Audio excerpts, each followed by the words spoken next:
Ooh-wee. Ooh-wee.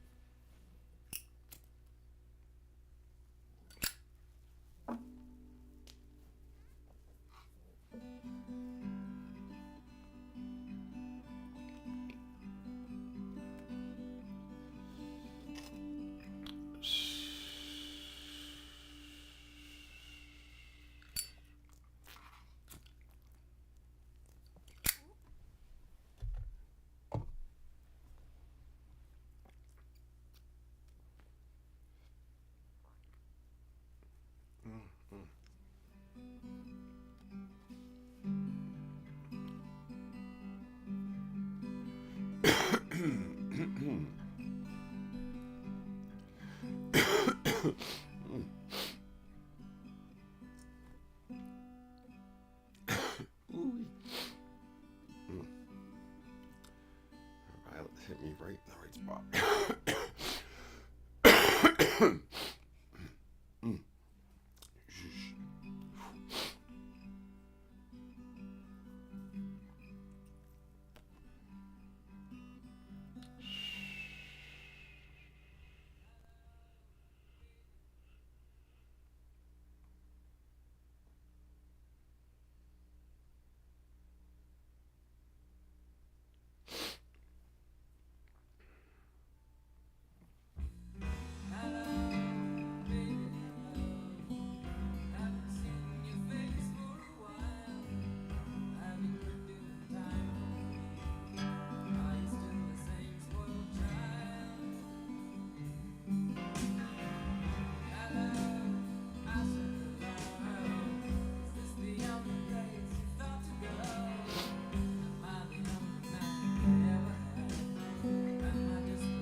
Hey everyone, thanks for joining the QuadCast, JakeLive. It's a little overcast today, but still, it's that coming upon that hour when we paint the sky. Jake paints the sky. And the sun sets.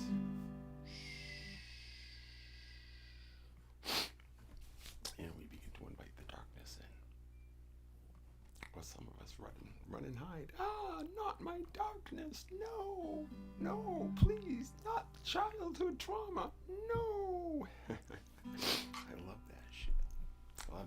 all sorts of things happened to us when we were kiddos.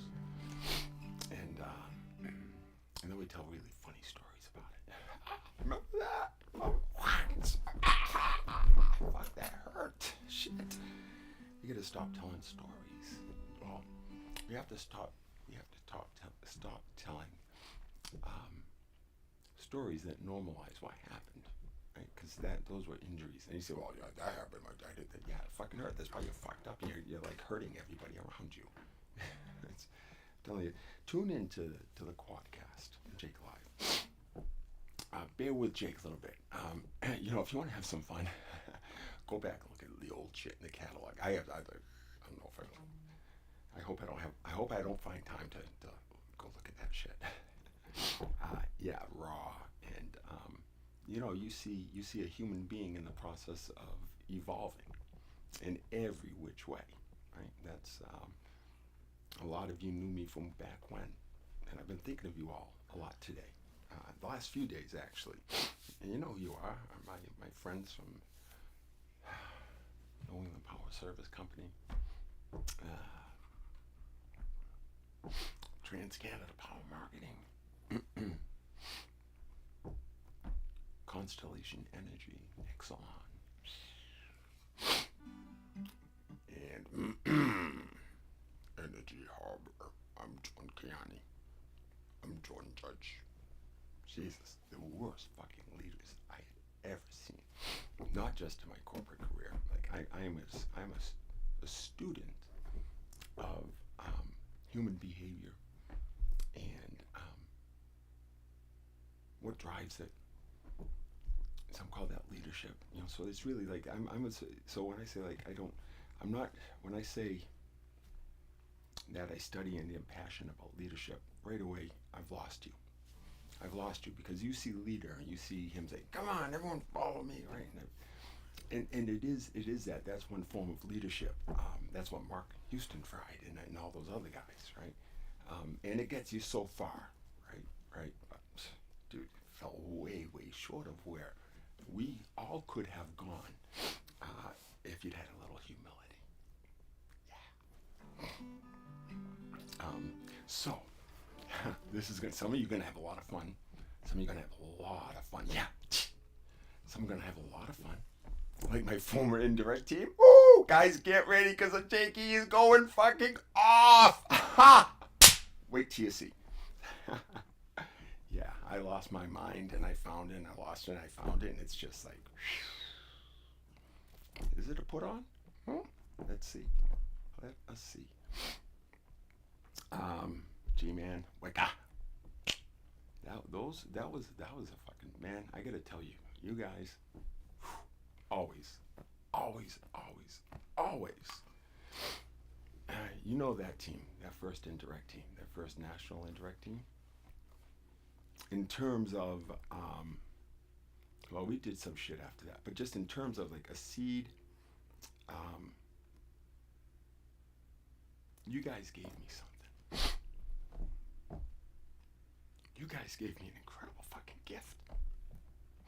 You gave me something that all those fuckers that I was working for didn't have the balls to give me.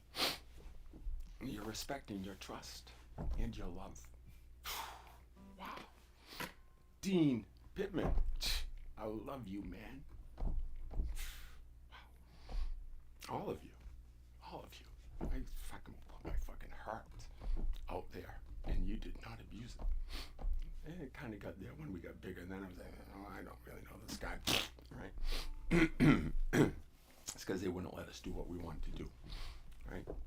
Because David Ellsworth says that doesn't scale. Oh my God, it's process, David. Everything scales. It's the same fucking pattern. Go back. I rip your ass for some really good times, but I gave you a lot of love too. And I tell you more than you gave me. I gave you the real thing. I gave you the real fucking thing. And this is the real thing. This is pure love, you motherfuckers.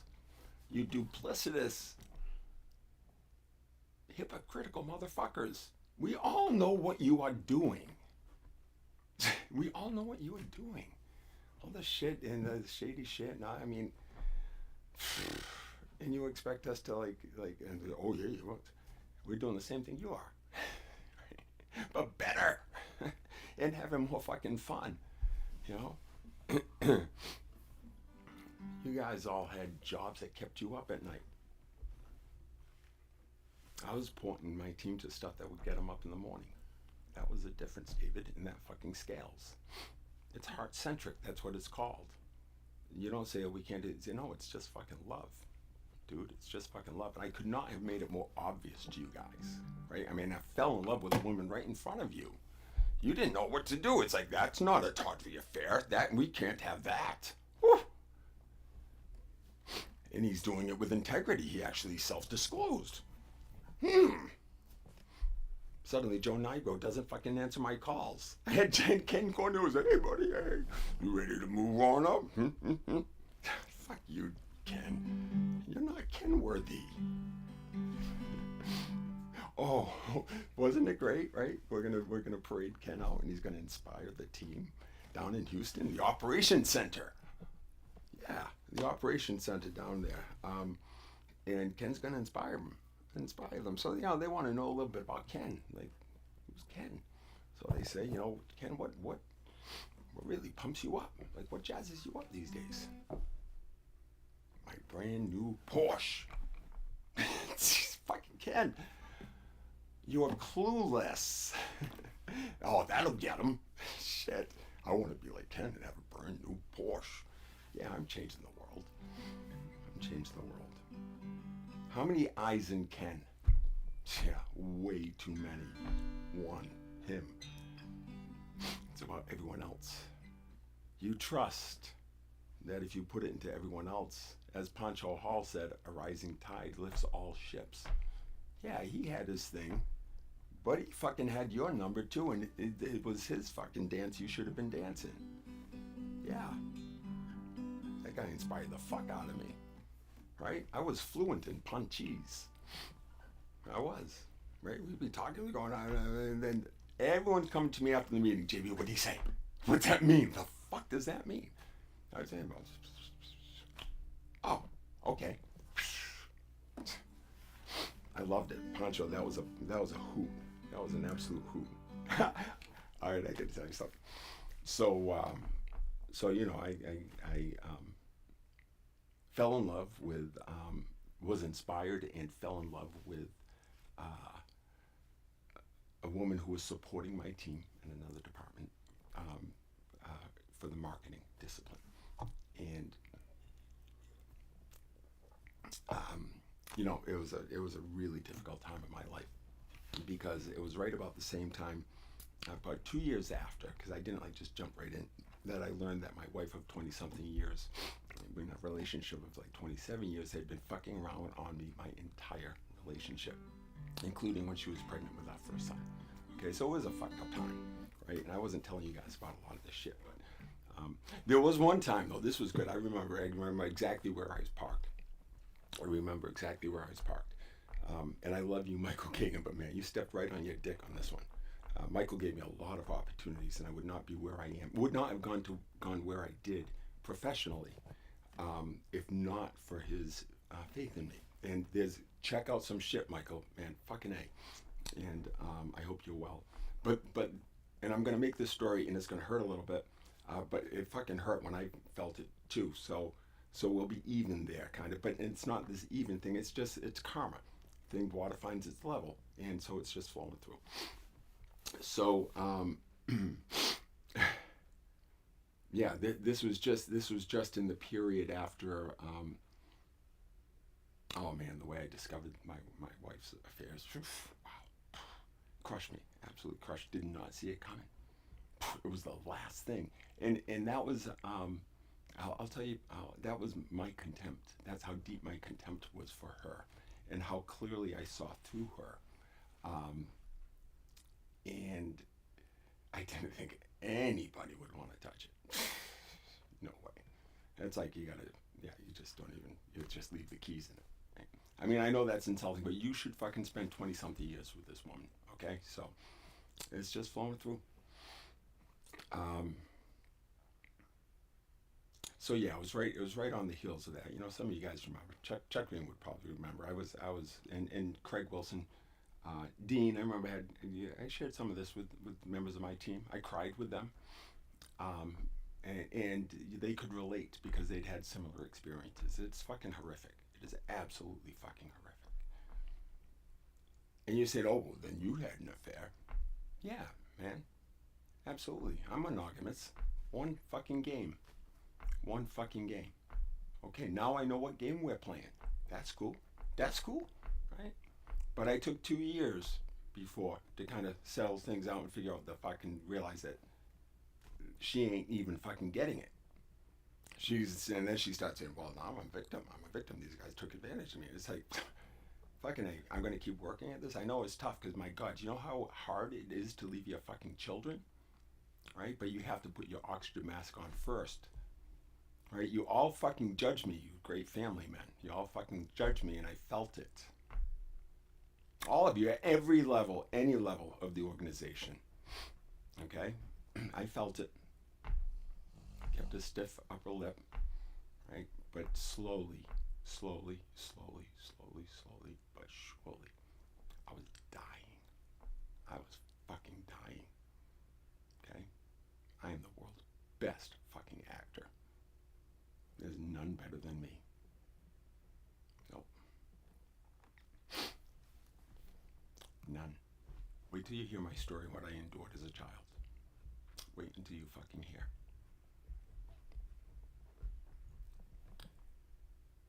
Abuses that really amount to torture. Yeah. Arm tied behind her back because mother doesn't want child to be left-handed. Right? Fall over, go boom, shoulder gets dislocated, never gets addressed. Things kind of build up. Yeah, you all saw me as right-handed. You know what that does to a body? When you force a body that is designed and comes into this world and to do everything the other way, and now we're going to turn it around and make righty do what lefty was really meant to do. It's not just like, oh, you have a little agility. The whole fucking system is different. Think about it. When you're right-handed, what foot comes forward when you go to open the door, right? You got to think about this shit. And everything twists in this world, right? So now we're twisting all the other way. Yeah, so Jakey boy got pretty fucking twisted up like a pretzel, physically, mentally, emotionally, as a little kid. Everyone wanted a piece of Jakey boy, right? Youngest of 5, comes in, families in full flow, right? Yeah, there's a dump truck tied to the back, a little Tonka truck tied to the back of the bike, whack, whack, whack, whack, and it was fucking mayhem in that house. I don't care what anyone saw looking in, and no one can tell me what happened when everyone was gone, and I was at home alone with mom. Right? Imagine 32 years old. She's now got a newborn, 6-year-old, 7-year-old, 10-year-old, and 11-year-old. And father is a workaholic alcoholic. Yeah. And I'm now telling my siblings, it was fucking horrific. And they say, no, it wasn't. Don't say that. Shh. My sister, who calls herself a trauma whisperer, been a trauma therapist for 35 years, has been latched to my hip my entire fucking life. She readily admits it. I came home from the hospital and she said, you finally came here. She knows the whole fucking story. She knew why her brother was suffering. She's been worried her brother's going to commit suicide because she knows, but she's not telling me. I'm thinking I found a little part, right? And that's like, I'm thinking that's it. And it was pretty fucking bad. What I knew was pretty fucking bad. I was dealing with that. Incest is nasty. And the shame that comes with it. And, when you do have the courage to tell your father about it, right? And it's never spoken of again never spoken of again till you realize 35 years later, motherfucker, that's not something I did. That's something that was done to me. And you proceed to puke for an hour. And off you go, off to the races. That's when I turned 45 years old, I figured that shit out. It took me 35 years to figure out what my sister could have told me. And the rest rest of it too. And she's still hiding it, but I know, because I know all the patterns, that scale. David. Yeah, so it was a tough run. You know, I had more going on than fucking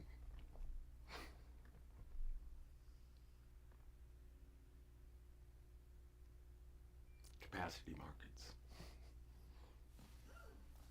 And still I could have fucking taken you fucking so far beyond, right? Like I was doing it with my, I used to tell right guys, we used to talk about this, learning new skills, right? Like we can do moving a number. Remember Pancho, you told us any number you focus on, you can make move, and it's fucking true. Everything moves through intention. That's how it works. Nailed it, fucking nailed it. And so we would do that. We would learn how, hey, they want this number, let's focus on this number. Oh, look at this. When you do this, it does this. When you do that, it does that. Oh, so, okay, look what we can make the number do. Pancho, look what we did, the number. Hey, you made that number jump around. Remember the number you want to move the fucking engagement scores? And I moved it and no one else did? Wait a minute. Well, my door should have been like fall. I was waiting for like this in rush. I'm like, JB, show us how you fucking did that. That's why I'm busting David Ellsworth's balls, because he's the one I finally went and said, dude, man, what's up with this? How come you guys aren't like, don't you want me? Like, I can show you how to, this is not hard. And he said, yeah, but that was things that doesn't scale. And there it was. That's when you miss the chance. It fucking scales like fuck. Shit. Literally.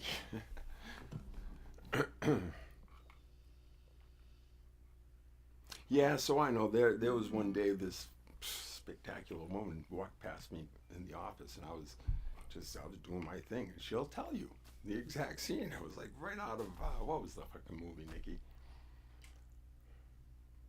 Was it Love Actually or something? Hugh Grant. It was like, excuse me, and my eyes was like, wow, sheesh. Oh, who the fuck was that? Jesus. And something inside me just went like.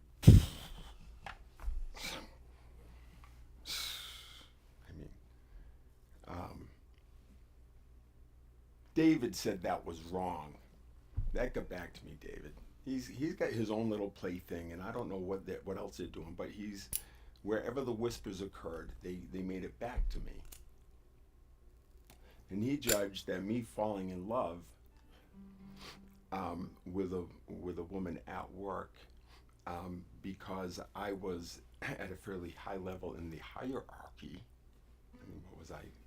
SVP or VP, general manager, and managing a region that had annual revenue, $4.5 billion a year or something, right? So it was a pretty big job. That general manager shit though, that was bullshit. It's like, we're gonna give you all of this and you can't do anything about it, but we're gonna say it's on you. You guys are great. You know your plans, the plans you make that we have to fucking hit, and I have to like put $1 gajillion on Jacqueline Donat, right? You do realize that you cannot plan life.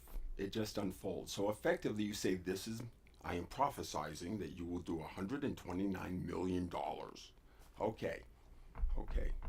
Houston has a fucking prophecy. Great. Let's see if, because that's what every year you gave me a fucking number, I didn't fucking care. I pointed the team that way and said, run really fucking fast, and I'll tell you when to stop. Right? Because if you say we're going there, the best you're going to do is to get there.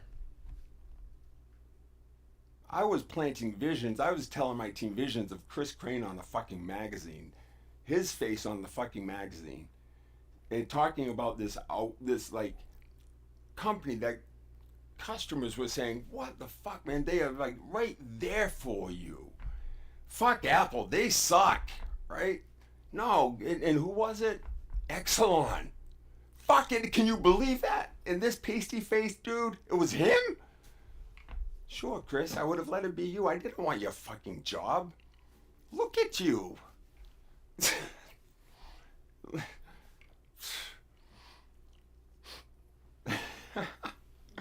Who's having a good time? All you brokers and consultants out there, you're wondering what's going on behind the, in that ivory tower? Come find out. All I got is a singular perspective, but motherfucker, I am telling it. Oh yeah. We got some subscribers that we're gonna run, and you'll see a QR code, because this is called busking, cosmic busking. We're gonna open the guitar case and, feed Jakey a little coin here, because we gotta pay the fucking rent here. And I quit your motherfucking industry and your whole rat race game going on 5 years ago. I just said, fuck it all, right, guys? You saw the shit I posted. Get this, I was hearing from a headhunter, that thing I posted on LinkedIn. The thing I just tagged that you saw, so now you're here.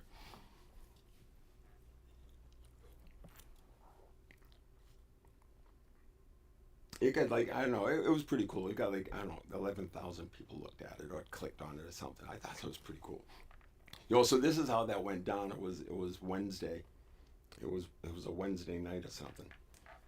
And I got to give this presentation to Kiani and Judge, because we're like fucking, I don't know. We're fucking bankrupt, and they're in the midst of this fucking racketeering scandal.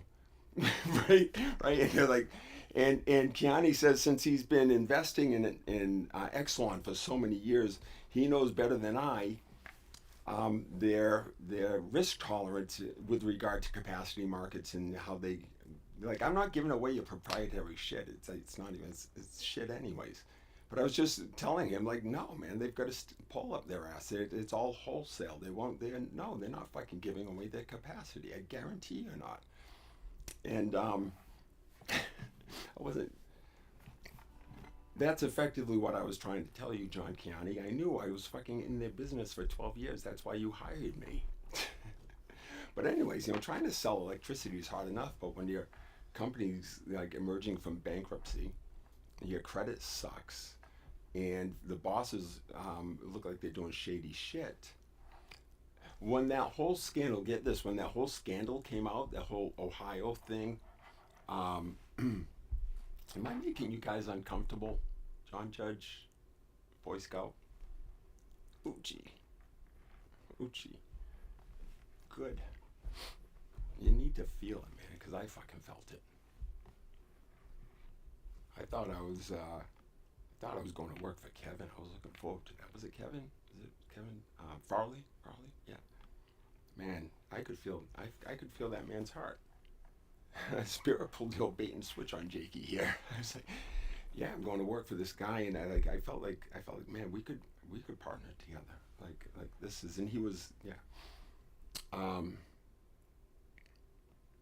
But I was there for like 2 days, and like, yeah, we're kicking him back to the utility.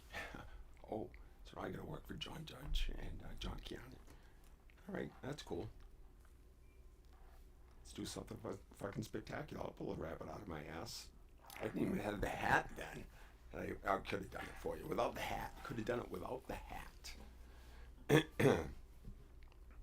Yeah. Something there about a hat on. I got a real big heart on right now, let me tell you. Woo! Yeah, I know we're having some fun here. Some more than others. It is cringeworthy. It's going to be quite a tale. We're going to spin around. You're going to say, is he going to remember that? Well, he said, when's he going to mention me? Can we stop him? No, you can't. I am exercising my right to fucking speak freely after swallowing your shit and being fucking given less money because I have bad breath, effectively, right? Because I can't make your fucking prophecy come true, right? Mark made a prophecy. We told the shareholders we are making a prophecy. We will do nothing but go up, up, up, up, up, up, on a steady line, even though life does fucking this. Yes, it always goes up if you step back and have some perspective, right? But there's ups and downs, right? So you have to build a level of trust with your shareholders so they understand that this is how it Well, you cannot fucking force it. You cannot force a man to be celibate and not expect him to start fucking around with the little boys. It's fucking human nature, right? So when you start forcing shit, it's Sexelon all over. There's just, you know, you're trying to create shit out of thin air, right? And next thing you know, someone says, oops, pension's underfunded. Did we say that? Which filing did we say that in? Fuck, now we have to explain it. Right, Mark, when you called me at home? Tomorrow morning we will either be owned by somebody else or we will be in bankruptcy. That was a fucking trip. That was a trip. Oh man, did we give Warren a good fucking... Didn't we? Didn't we? We walked away there. I said, oh, bye-bye. I'm going to go with Sexelon. Oh, woo! That's how the game's played, man. They set up the rules. Bankruptcy's cool. I mean, we bust Trump's balls all the time, right? Fuck, you're gonna create an impossible game, and then tell me I can't. Like, like, look, don't bitch at me for charging you rent when you land on Boardwalk, or for using my get out of jail free card, right? So yeah, I mean, but so you make your prophecy to your shareholders, and then you pass it down to me, and then, you know, turns out you're not Nostra fucking Damus, and you blame me. It's like, fuck. Are you kidding me? Are you kidding me? You want me to build, and then you try to get me in on it, right? Hey, okay, we'll do it top down, and bottom up. Yeah, I can bottom up so you can fuck me in the ass again. I told you, this is the way you run a business, right? And I used to tell the brokers this, and a few of them I said it just this way. I will bend over backwards for you, but I will not bend over forwards once. But you fucked me anyway. And now you're gonna feel it. I am not going to fuck you, but I'm gonna let you feel the fucking you gave me. I'm gonna make you feel it so much you're gonna enjoy it. That's what you need. Like, you guys need to stop playing with your fucking back end. You gotta loosen the fuck up, man. You gotta get in touch with that chrysalis. You know you want to.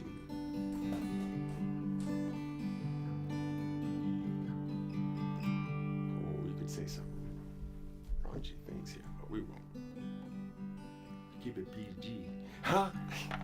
So when you post these things, right, or when they go up and you gotta do the YouTube live thing, and it's asking you about the content and everything. It says appropriate for children. No fucking way. But kids need to learn this shit, and we'll find in another context. This is not the kiddie version. You should see Kitty Jake. Oh, he's a blast. Yeah, it's like the Toe Jam puppet band all over again. Shit. Those dudes are cool. They're still going. Sam and Jack, they're still fucking going, the Toe Jam motherfucking puppet band. Yeah, they are. Check them out. I bet you can find them online. Anyone finds Toe Jam Puppet Band online, if you can find me a recording of one of their songs or something, drop it in the notes somewhere. And Jakey would like to play along. So, this guitar thing. Where's Tony Whitrock? Is Tony Whitrock out there? I feel like I'm at the sales conference again. You know, when we're out there in San Antonio and they drained the Riverwalk, and then everyone went to Coyote Ugly. Right, Mark? Remember? No cameras. That's when you were supposed to fucking leave and say, come on, gang, this isn't our jam. I just heard about it. I was fucking doing my shit up in my room. Because I had people I was trying to inspire the next day. I can get naked in front of you and say, this is me. This is how I do it. Right? I let you know who I was. And I'm going to let you know what you fucking missed. Ouch. It's really happening. Oh, this story is amazing. because it's like you can't even, it's like where was the seed planted, and where did Jakey like pick up the scent of all of this shit where now he's here. Like a lot of these people, like we know, but you gotta look even beyond Chris Crane, where we find John Rowe.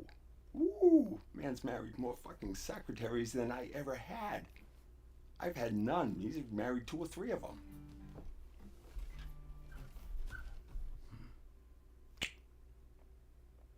Nah, I'm sure everything's just on the up and up there. Man, they were up my ass, guys. They so wanted to like figure out that I'd done something inappropriate, like that I had done what they did and take advantage of the fact that I'm in a position of power and have a hot chick from the marketing department, and her really attractive older sister up to my penthouse apartment on the Baltimore waterfront with my wife who's gone to sleep, and we're showing them how to appreciate the very best scotch, Joe. Were you jealous that she loved me but she wouldn't give anything to you? That was Easter weekend. You know what I was doing that next day? I was moving my shit out of my family home. Yeah. True story, as Jakey experienced it. Telling it all, fuckers. Telling it all.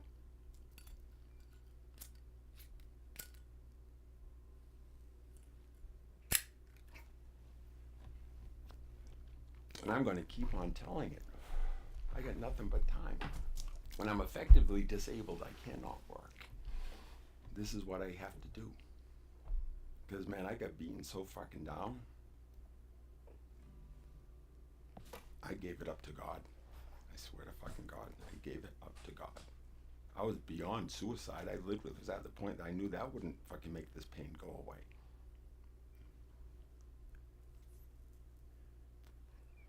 Check out that story too.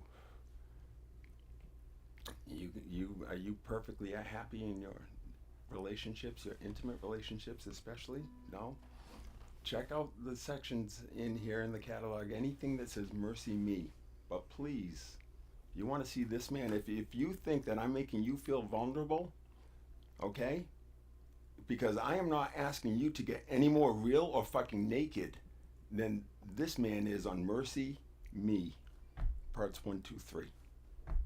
Okay, watch that. Watch, and I take I take no credit for any of this. I have been graced to have this woman enter my life, this dear friend of mine. I asked God for mercy. I said, I have carried this fucking ball as far as I can, and it's on the 1 yard line, and brother, I need you to take it in because I can't do it. I am not questioning for one bit whether I have left anything on that fucking field. There is nothing left of me except this precious bit. That is something none of you know. You thought you were looking at something else, and you've only ever been looking at yourselves. I'm your perfect reflection. Whatever you see in me is you.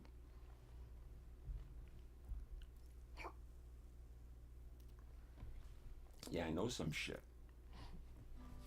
And I'm not gonna fucking be afraid to say it. I've seen shit happening like years before it happened. And just been laughed at. No, that doesn't work that way. Fuck, I saw the rec market a decade before you guys finally fucking put it into, figured out how to do it. I never read the regulations. Mike Hashi, I figured capacity, pattern. It must work this way. I'm fucking speaking out my ass to Jeff Lesso saying this is how the markets work. They just fucking opened. I tell him all this shit. Yeah, well, it works this, and they trade it this way, and bop, bop, bop, bop, bop. And when I finally had a moment to look at the reg, said, holy shit, yeah, just like that. It's because we mimic what is around us. It's the only way we can do it. The computer is exactly as your brain, a binary machine, either or, either or. Absolute. Linear in a non-linear world. They're just maps. The most fundamental shit is just an assumption, cause and effect. It's an assumption. It cannot be proven. Yet we use statistics, a science, based on the premise that says this is a science, but you cannot use this to prove cause and effect. You cannot use this to prove that this caused that. Yet all of these pharmacological, I mean, we're, oh, that vaccine works, this medicine does that, that causes this to happen. It doesn't. They just happen at the same time. There's another assumption. What if things just, they both came with? You can't prove the other one, so let's go back to where Newton was. There's the apple. Okay, Jakey's got the apple. Let's have a different assumption. If you open your heart to what you do not understand, instead of saying that's wrong, because I'm Joe Nigro, you'll catch up pretty soon. Wow, a whole bunch of Joe Nigros around here. Joe, man, I thought you saw me. I think maybe you did, but were you jealous or threatened? Because I did not want your job. No. I wanted George Acevedo's job. No, I didn't want to take it from you, George, but I was like, yeah, that's the fucking position. Dude, you had no idea. Like, they put you were the keystone. But I know, you couldn't do anything, but the things you were trying to do weren't going to help either. But it's just, we have a plan. He's going to be there, so we park him for now, and, it's the whole club. You got to kind of get in. I get, if you look at my life and the shit that I get into, hobbies and shit like that, every time whatever I found and got passionate about, I would dive into deeply and be all about that. And then I just lose interest. I move on to the next thing. I used to beat myself up about that, actually. It's like, geez, everyone said, well, you got to stick with it. You got to stick with it. You got to stick with it. I was, I don't know. Maybe there's something wrong with me. I can't stick with anything. Get really deep into brewing the beer, and then say, I don't want to brew beer anymore. Really deep into growing cannabis, and learn all. I don't want to do that anymore. Really high climb this corporate ladder. I don't want to do that anymore. You know what I realized when I looked at it? I got bored because I'd figured it out. And I said, there's no worry. It's not worth going up any higher. There's always someone above you shitting on you. It doesn't matter. And ultimately, it's this thing we call an economy that is shitting on us. And we run around like a bunch of save the economy's crashing. It's not real, man. And it's just set up fucked up. Because you've got interest-bearing accounts, which creates the illusion of scarcity on a planet with untold bounty, right? And then you've got these scared fuckers like Gates and Buffett and Elon. Everyone's sitting on piles and piles of cash, right? That's grain in the silos. It is. You can't get food and shelter without the grain, without the currency. So currency equals food, shelter, clothing, water, right? You have to buy your water now. I'm pointing out how fucked up it is. Not to say, hey, we have to change this. Because we don't do anything, we just unfold with it. So I'm telling you that we're in the midst of a massive fucking paradigm shift. And this chaos you see around you is indeed Armageddon. But it is not 1, 2, 3, boom. It's 1, 2, 3, bloom. That's the pattern, David. And it scales really fucking big, and you're about to see it. Yeah, whee! Because Jakey's going to tell you all about it. I'm not telling you have to do something. I'm just trying to explain what the fuck you're seeing around you. And you'll see I have some tips that will help you all fucking chill out and stop hurting each other, because that's what you're doing. All over the place. There's not even one the obvious nasty stuff. When you hold somebody responsible for hurting your feelings, they're not responsible for that. That's all on you. Yeah, you'll learn, but it's all you're hurting each other, and you don't even know it. And you think, well, if I don't know it, it must not, be a big deal. No, wait till you feel it. If you're feeling it right now, now you're starting to feel something, right? Why are you shitting your pants? Ask why. Instead of getting mad, you hurt me, go into it, feel the feeling. Where have you felt that before? Go back to the first time you ever felt that. He just called me a whatever. Call me what the fuck you want. I don't care. I'm transparent. I already told you. I am whatever you see. I am your reflection. So if you see an asshole, well, there you are. You cannot know asshole without being asshole. It's true. How do you know something? All you know is your experience of something, right? It's a part of you. It's a part of you, and it's the part you want to avoid. And so you dump it on old Jakey here.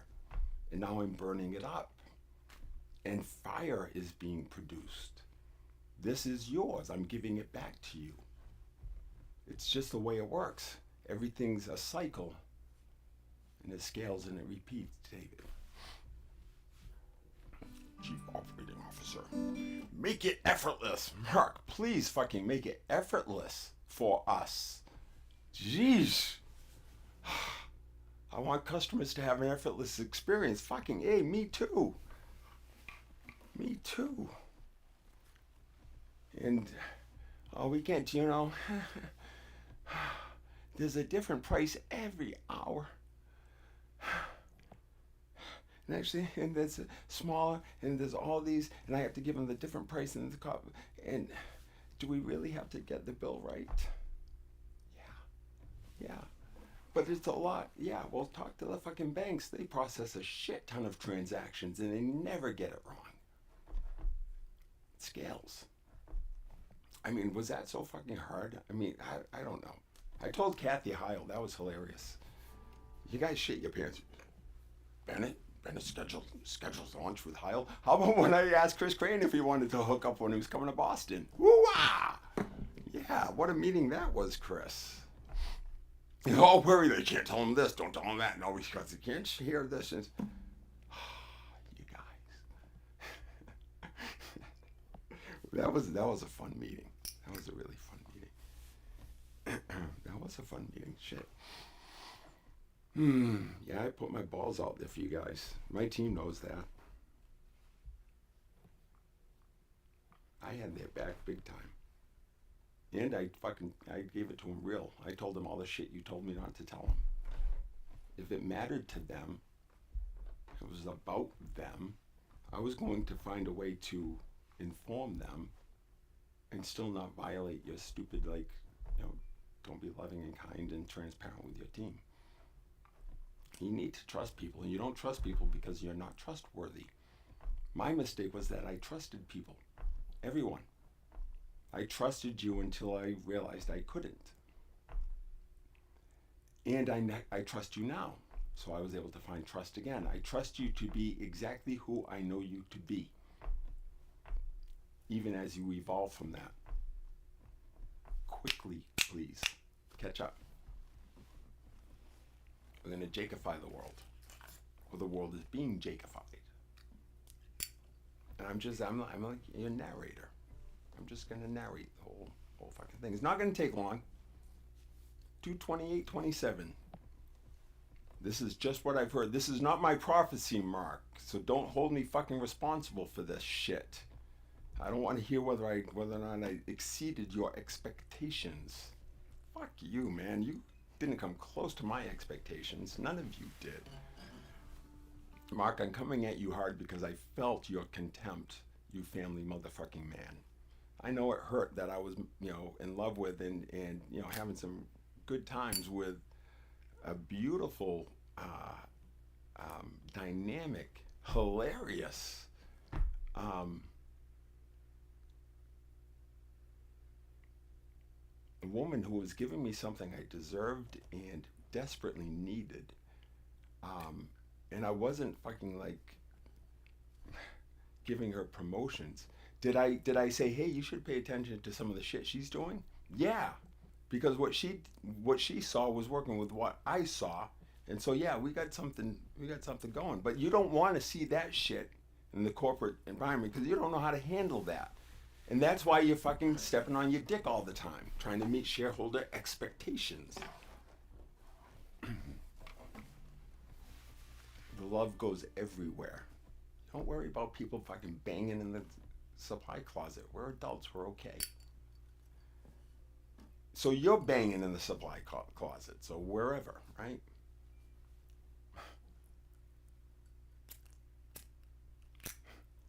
I missed the memo. They thought being that didn't Bennett know you're supposed to fucking hide that shit? Don't tell us about it. Yeah, I self-disclosed to the ethics office, did I not, Bill Cameron? Yes, I did. Yes, I did. I invited you out for a beer at the beer garden. I said, I got something I need to talk to you about. And I said, I told you, I said, I am in a relationship with a woman who works for this company, and she does not work for me, is not assigned to me.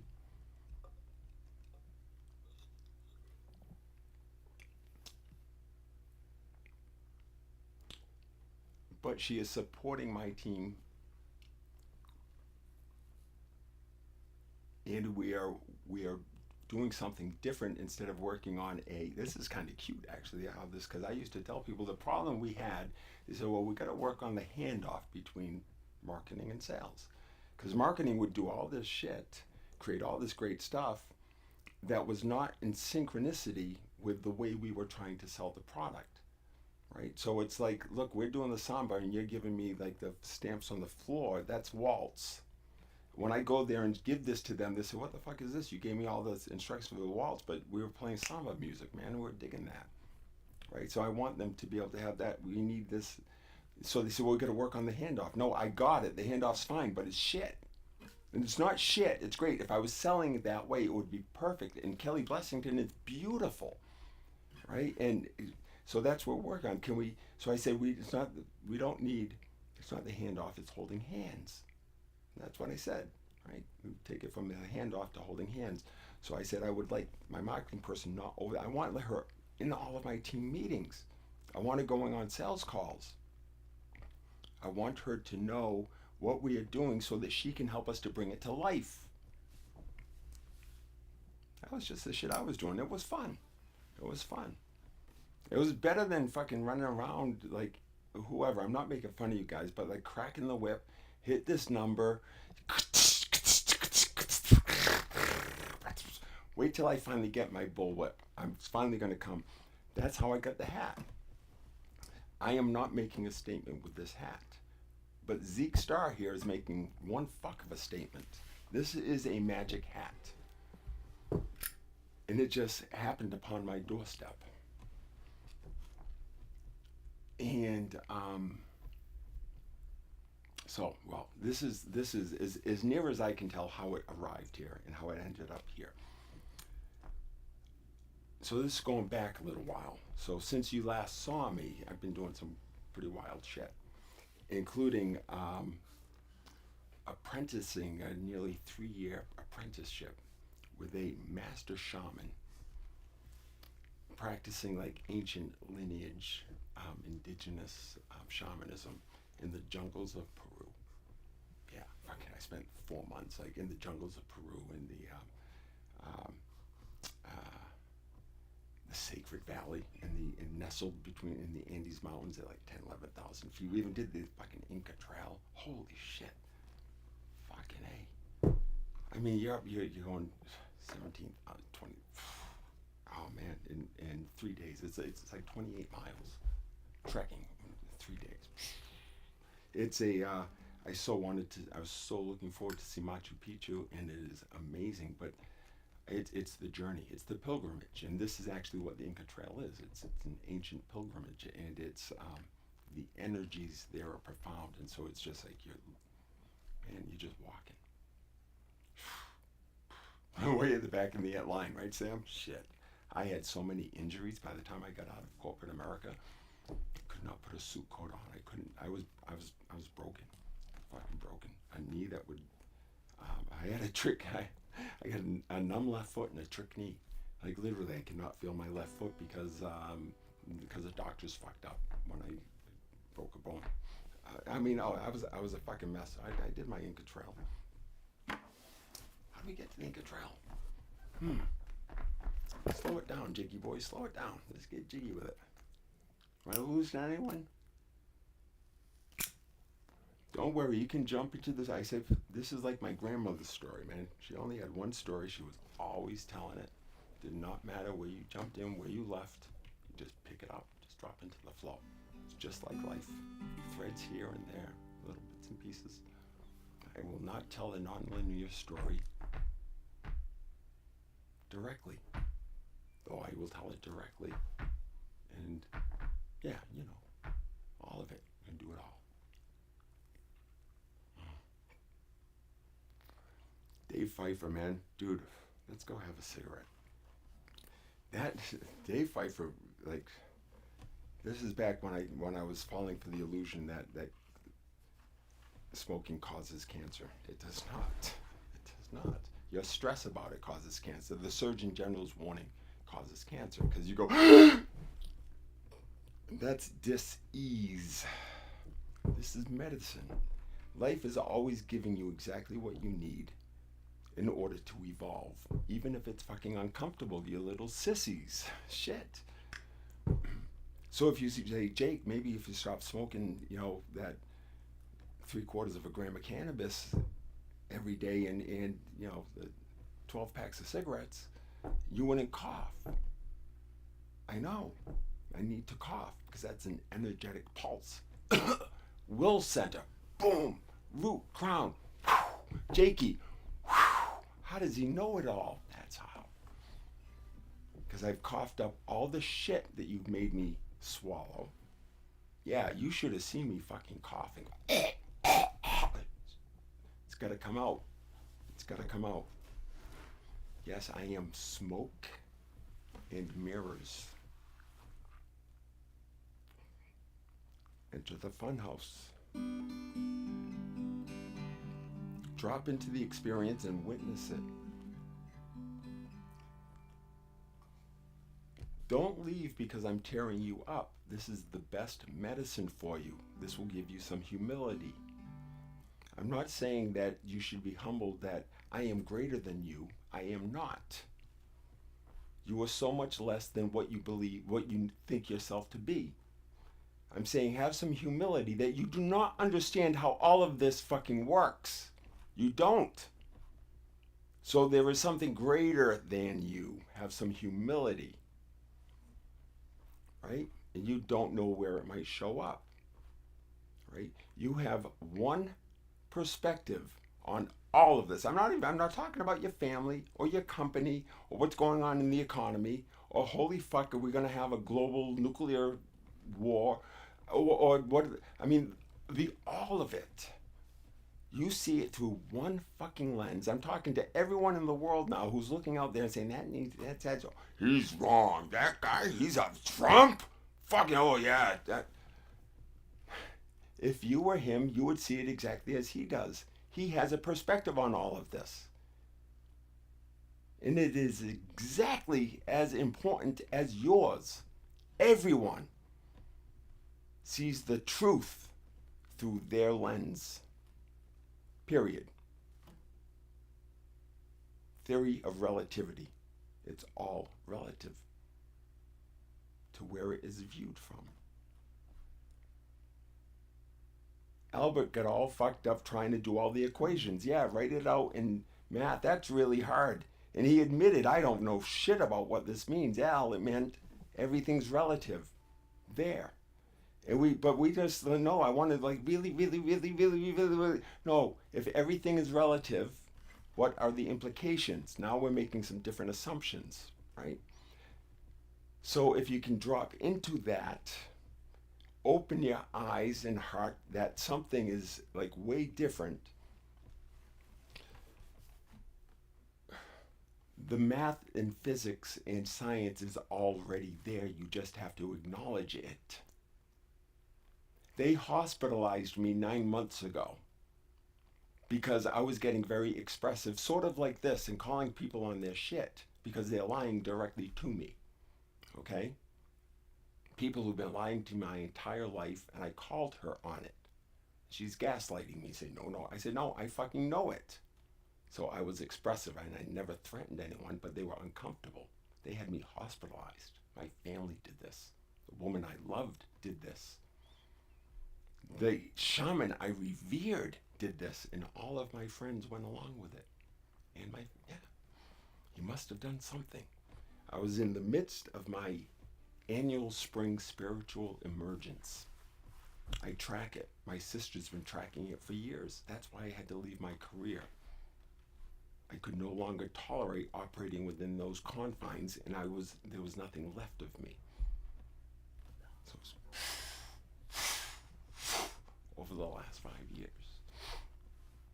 I put everything I have into this effort to express this to you, to tell our story, who we are, and how the fuck we got here. All of us in all of this. Okay?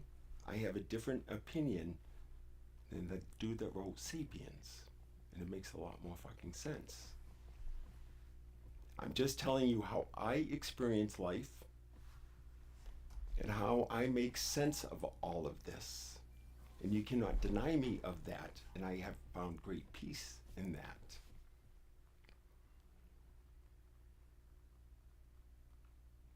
I'm going to tell you how life works as I experience it, and what it means to me to have had that realization and understanding and embodying all of that. The slurring is because I'm shifting states of consciousness, and I'm going through a thing, and this is a particular state where tongue gets thick.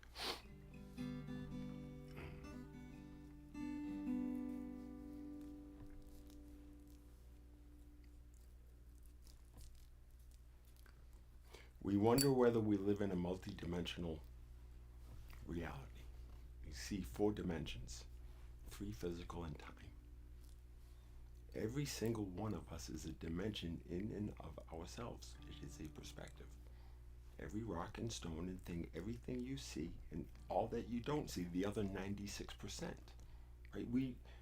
We are so arrogant as humanity. It's not even humanity. Homo sapiens, because Homo sapiens are not human. You will see that you have not been behaving humanely. We have not been behaving humanely. As I said, we do not behave humanely, and I'm going to show you that. Oh, you're going to see that. I'm going to, whatever. Homo sapiens have the capacity and will evolve into that which we call human being. But you ain't there yet.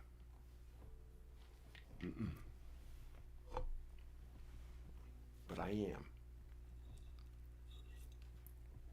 And soon many more of you will be. And the rest will follow. Some will transition and they'll come back in a different whatever. Yeah, this shit, it's all of it. Right? It's not, is that the faith? Is that the mythology? Is that the symbology? Is that the science? Is that the No, it's yes. It's yes and. It is not, we're going from an either or world to both and. And it's gonna twist your mind. It's wild. It's fucking awesome. It's like Freeform Fridays. Like, squares can look any shape you want them to be, and they're still a square. They still got that property of square. Here, buildings are still upright. But out there, when you let a square be what we call round, man, you'll see some magic now. If you can imagine it, you can manifest it. It's how it works. But if you're stuck in your little world, trying to, create plans and think that you can plan life, you'll never see it. Man, so we were talking to our friends I'm back in the energy business. Still in the energy business. It's all big field of energy. That's all it is. Oh yeah, right. DNA, right? We let them know like 4%, right? Oh, the other 95, 90 is junk, junk. We know we can count 4% of the energy in all of this, right? The other 96%, probably nothing there. Shit.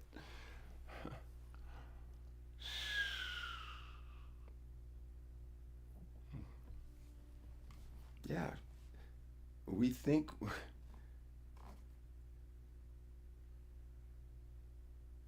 we don't believe in magic, yet we see it every day, and we just like, oh, yeah, I've seen that all the time. You need more perspective to understand. Like, how is that crocus coming from? Where is it? No, well, it comes from that bulb. Yeah, but where would the bulb come from? Where the like, that's fucking magic right there. I'll give you another example. It's just perspective. You're hanging out in your indigenous cave with your indigenous people and grunting and doing all this. No. Look at some pictures from when you were.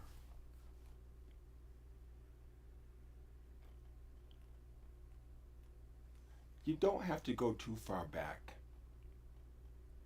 to take something from today and put it back there. And for those like go back to a bunch of indigenous people and fucking fly an airplane over the head.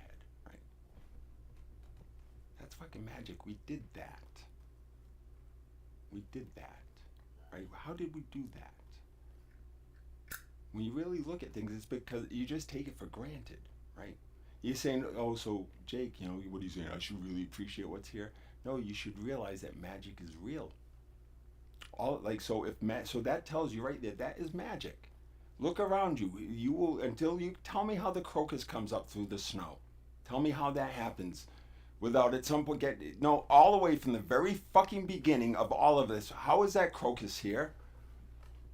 At some point you're gonna have to say, well, I don't know, and that's magic. That's what we call magic. I don't know how that got there. Like, it's real though. Like, this thing's not up his fucking sleeve or anything, right? So start investigating that. How could that be? That something just appears. You say, oh, it just appears, so there's no way to ever find out. There is. The answer is not out there. It's in here. It's in here. You want to explore Mars? Learn everything about you. Know what you know about the Earth. It's just a transform. It's a mathematical transform. It's the same pattern. It's the same model. The heavens, the stars, that's your map. We put it up there so you can see it. The folks back there, they know it. They're fucking, like, you got computers and shit and you're too lazy to say, yeah, that's important. Like, Pam Gregory knows. Check out Pam Gregory, astrologer. I love Pam, Nana Pam. Yeah, astrology, that's your GPS, dude. Like, your astrological chart. That's the home point. That's your imprint. That's the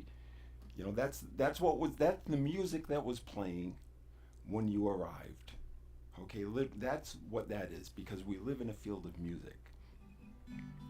Tony Whitrock, I picked up that fucking guitar for the first time to play, I swear to fucking God, last September.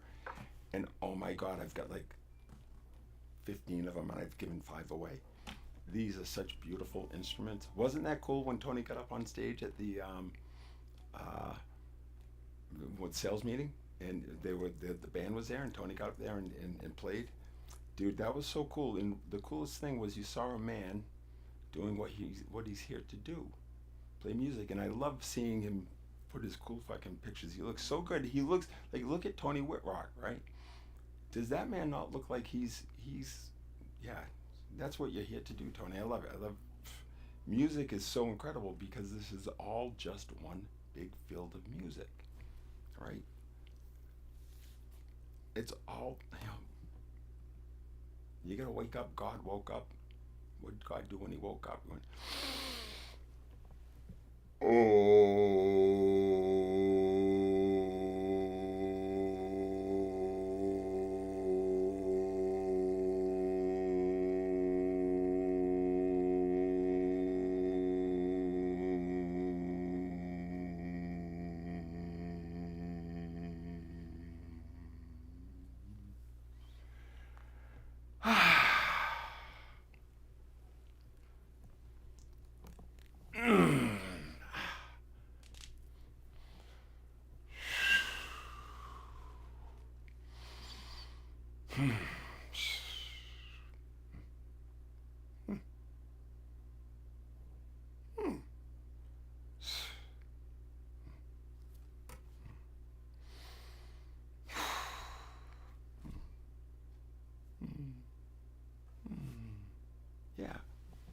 Something like that.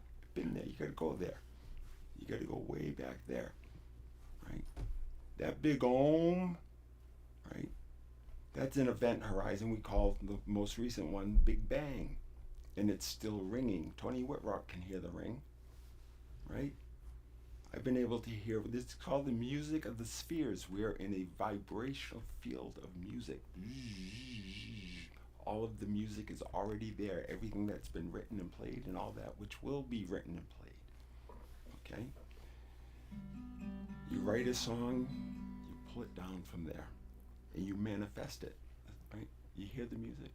You hear it, watch. Here's the magic. Magic exists. All of it. If it's magic, it's magic, right? Harry Potter. Yeah. Can Jakey make, do the Patronus and shit like that? Well, his own version of it. But I can not only just imagine, I could see someone doing that. Metaphysically and physically, quantum physics and all that, I see the steps for shit like that. I get it. I get how the hamburger shows up in the microwave. When you had no hand, it's like instead of warming it up, it just shows out. Oh, it's a nice hot cheeseburger here. Yeah, I get it. Beam me up, Scotty. I get it. I get it. It's all about, dissonance and vibration and coherence and intention, and these are not crazy things. You just have to believe the shit that's been written down that you find unbelievable. That, it looks like that guy walked through the fucking wall. There is no difference. There's nothing between you and that wall. You are that wall. Our equipment, modern day equipment, already proves that. You cannot tell where that wall begins. If you were to go and look at it with a really powerful microscope, all you're going to see is grades of density. It's the same thing, right? Water on top of ice, floating on water, on liquid water, liquid, solid, different densities. Well, keep on going. Different densities. It's all one thing. What are the implications of that? We know it physically. This is not something I'm proposing. Any scientists out there want to tell me that that is not true. This is all one thing, one organism, if you want to call it that. We wonder, we act as though we are not the environment, right? We act as though we are not spawns of this planet. Of course we are. We did not just get dropped here. If you go back to where you started, and you have to do that to know who you are, if you do not know where you came from, like how you got here on this planet, you do not know who you are. Period. You do not know yourself. Where do you come from? Yeah, but no, where does she come from? But where does she come from?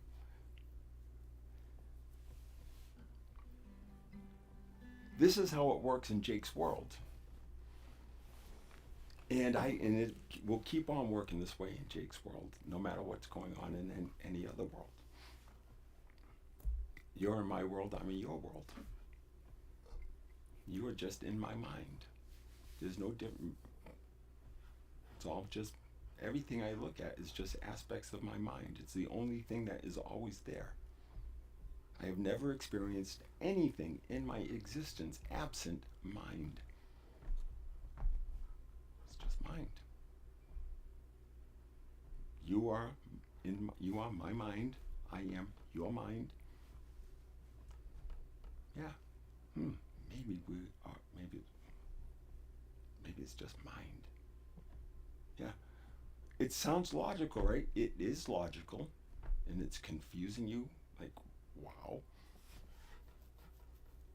But just what are the implications? This doesn't all suddenly evaporate, but suddenly the world gets really, really big.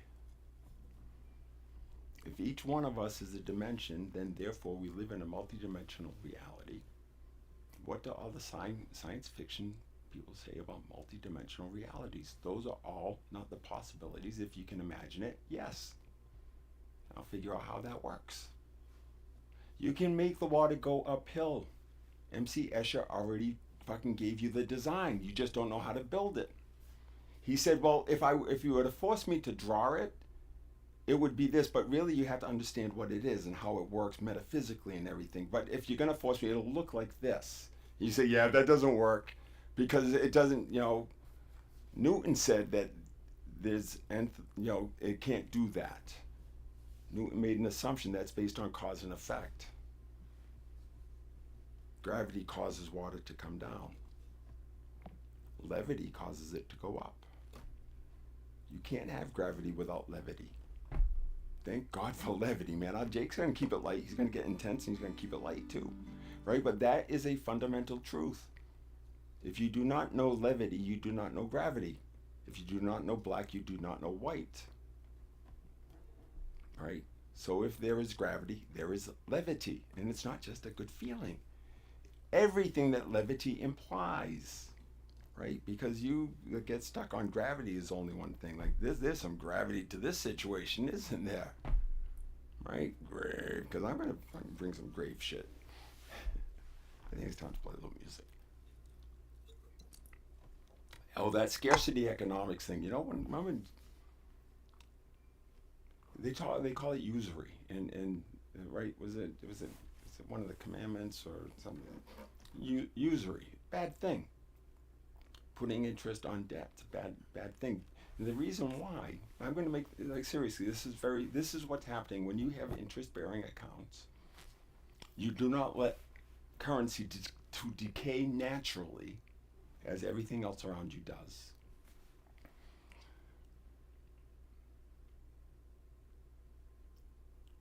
It is the same thing as someone, you've got a village there where everyone's they're this for that or just getting along. But now we're going to say we're going to introduce currency. And basically a little banker comes in, right? And he says, we're going to do a new thing. I'm going to give you some currency. Oh, currency tells them what it is and everything. Oh, currency, yeah. We're going to give me some currency, cool. And he tells them what they can do with it and how maybe it can grow and all these things. And they're like, oh, yeah. So basically he's teaching the rules of monopoly, right? So they're going to learn monopoly. And so he says, so here's what we're going to do. So, and he describes the treasury, right? Maybe this is Hamilton.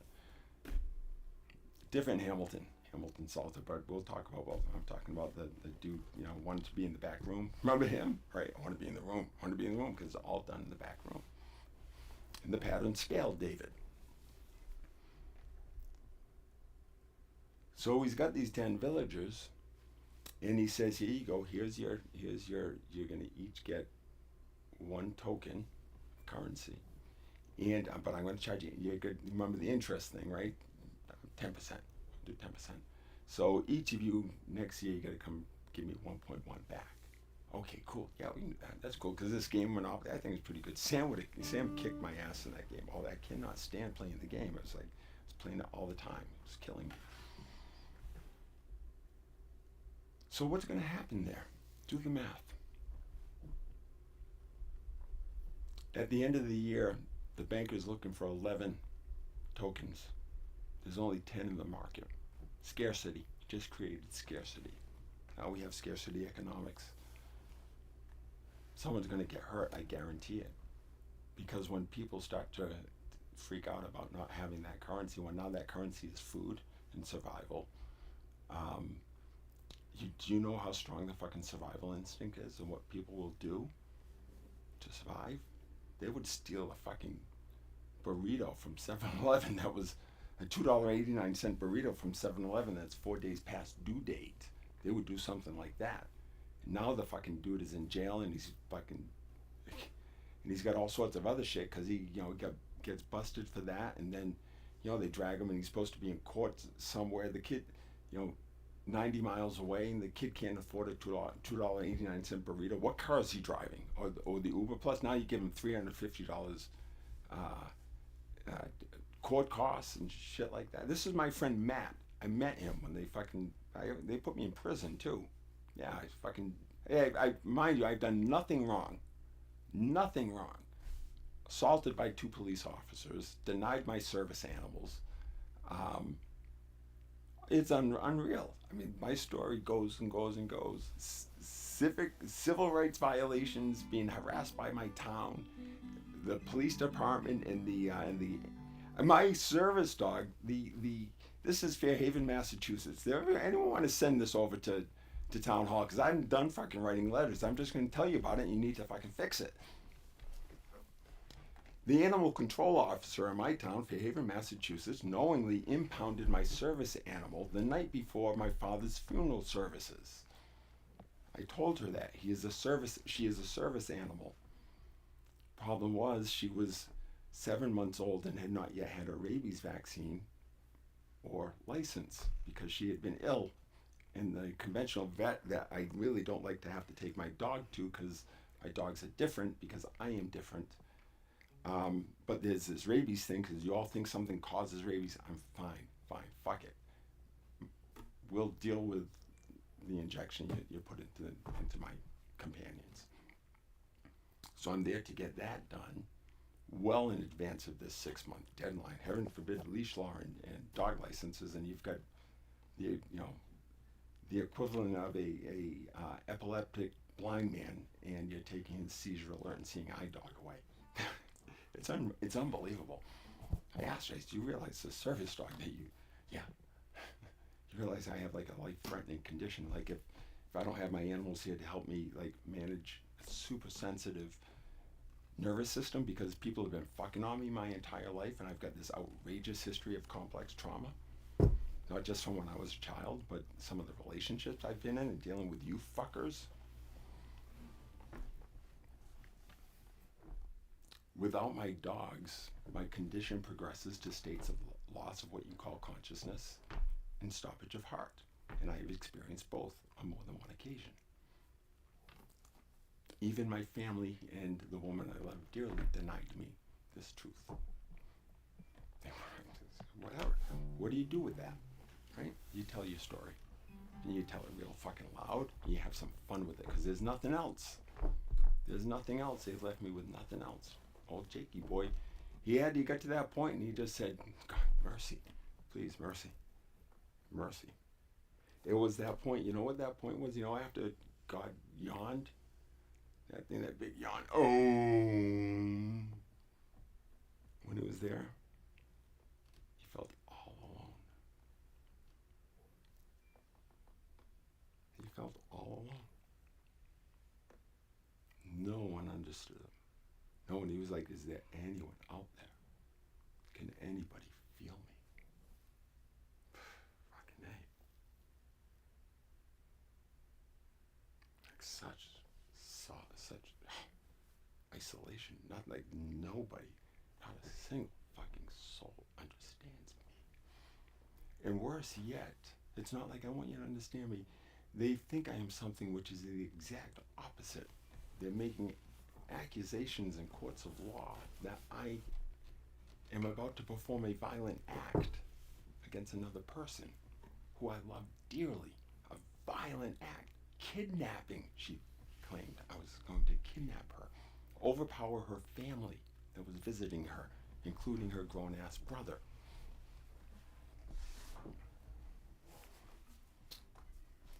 I have never once approached this woman's door unwelcome or uninvited, when during the course of our 5-year beautiful relationship, things would get a little challenging, because I'm dealing with everything I've dealt with in my life, and she's dealing with everything she's dealt with, which is a perfect mirror of what I have experienced. This is how it simply fucking works. Your partner has been through the same experience.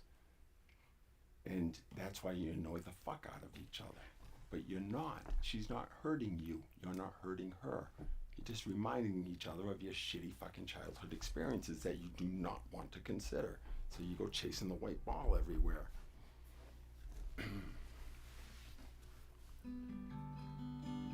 Yeah, shitty things were said about me. I ask anybody out there who has experienced an act of physical violence from this person to come to me to talk about it. I can see in my I have been over every single moment of my life, and I remember it. I was there, and there were a few occasions where something that could have been interpreted as such, um, where there was something that could have been interpreted as, when I was very young, very young. Um, but as an adult, um, and we can, let's have a, yeah, thumbs up. We'll talk about that, about what went down there. But I do know there's like, I can think of possible two times where someone might have the impression that I violated them physically. Okay? And I would be happy to have an open discussion with everybody witnessing about that, a full discussion of that event. And anyone that was involved in it. We'll have a sit down. I am a non-violent being, not by philosophy, innately. I am innately non-violent. It disgusts me. I have never punched a man in the face, whether in a boxing ring or in real life. I could not imagine punching someone in the face. I have never crossed what I consider a quantum barrier. If you have hit that person in the face, Nicole, if you have slapped that man or shoved him on Father's Day, then yes, if you're acting a little wild-eyed, that might happen. She does that, or he does that, right? Even if you've thrown the punch in the boxing ring as a child, you have broken that barrier. It's okay. That's okay. But it is reasonable that you might do that. You might lose control of yourself and decide that that is the way to do it. Not me. Ever. Ever. Ever. And I was picked on and beat up like everybody else. And yet people are accusing me because they do not understand me, and I'm saying words. I used my words all the time. I pointed to their behavior and what they were missing, and it scared them. They didn't understand it. They said, that looks crazy. It did look crazy. It looked fucking psychotic, but it was not. They mistook a psycho-spiritual breakthrough, which occurs with me every spring, and my sister had been tracking this with me. Suddenly she freaks out. It's the same thing, but it was getting too hot for her. We're getting close to her secret. So she freaks out and tells everyone, yeah, it's him. My dad dies, no one tells me. Imagine that. We're going to figure out, Jake, you want to come and, you used to come and sit with Dad for hours and hours and have these deep conversations. Yeah, I did. You want to come and, sit on the couch one last time? Didn't get that call. Hey, we've been all through Dad's stuff. Here's what's left over. Anything here you might like? We saved a couple things we thought you might like. I would have liked to see what I liked. That would have been nice. No, they were afraid of me. They just my entire family. I am an orphan. I have a brother who has has understanding. Who allows me, and allows that I'm different, and allows that he might not understand it, but he that feels like love, right? He doesn't expect me to make him comfortable, and he doesn't want to look at these things either. I respect that, right? And but he's not denying that it's real for me, that I experienced that. These are people saying I didn't experience it. They weren't there, and sometimes they were there, but they don't want to believe it because everyone's got a piece of an ugly secret. But my sister Liz knows everyone's. That's why everyone, don't upset Liz. See it in every family. See it in every organization. I mean, it's everyone. It scales, David. Someone please, t-shirts. Let's get David Ellsworth. Beautiful face. The man, here I go again. I can't do it. I think of the t-shirt, David. I think it scales, David, and I see your beautiful mud, that That smile lights up a room. And the dome, it's beautiful. It is fucking beautiful. And I'm not pulling your leg. And you are too. And you, it sucked that you were judging me behind my back and saying, you would, what you were implying, what was so here's the implication. Here's what they're seeing, and what they say. Well, that's bad judgment. He's that relationship. Okay, so we didn't break any rules. That's bad judgment. Yeah. We don't do that around here. And then they say, since they question me in this relationship openly. I mean, we're not making out, but yeah, she works. We do the same region, so at their time, are we sometimes in the same office at the same time, like in different? Of course, that's why it fucking worked. That's why we like everyone's like, look at the amazing shit they're doing in New England. It's like a test kitchen. Like, how is that happening? We were inspired. You broke your rules and oops, got inspired, created cool shit. Let's not let that happen. Riff. Saw it coming years and years ago. Actually, I saw it coming. I prophesized this Sam Bennett the day Michael Kagan got fired on Christmas Eve. Hey, where's Clem? Ha! Holy shit, where the fuck is Clem? Talk about a fucked up company. CEO just disappears. It's like one day, hey, maybe we should talk to Clem. Oh, Clem's not here anymore. There's no Clem. Clem who? What Clem? Clem? What Elvis?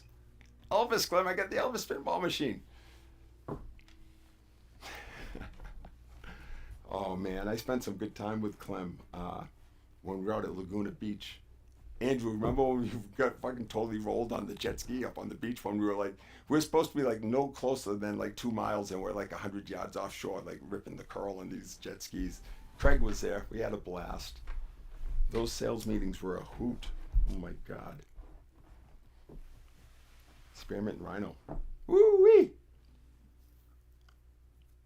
That was me. Who was the librarian like CFO with the glasses? And she threw out in meetings, she said somebody put an ATM receipt on their expenses for $400. That was me. I did that. I got 16 $25 chips from the casino. They would not take my credit card. So I got cash. I got 16 $25. Is that fun? Yeah.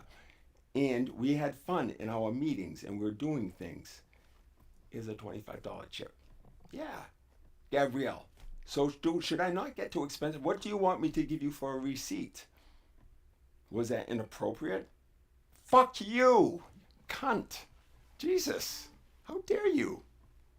How dare you?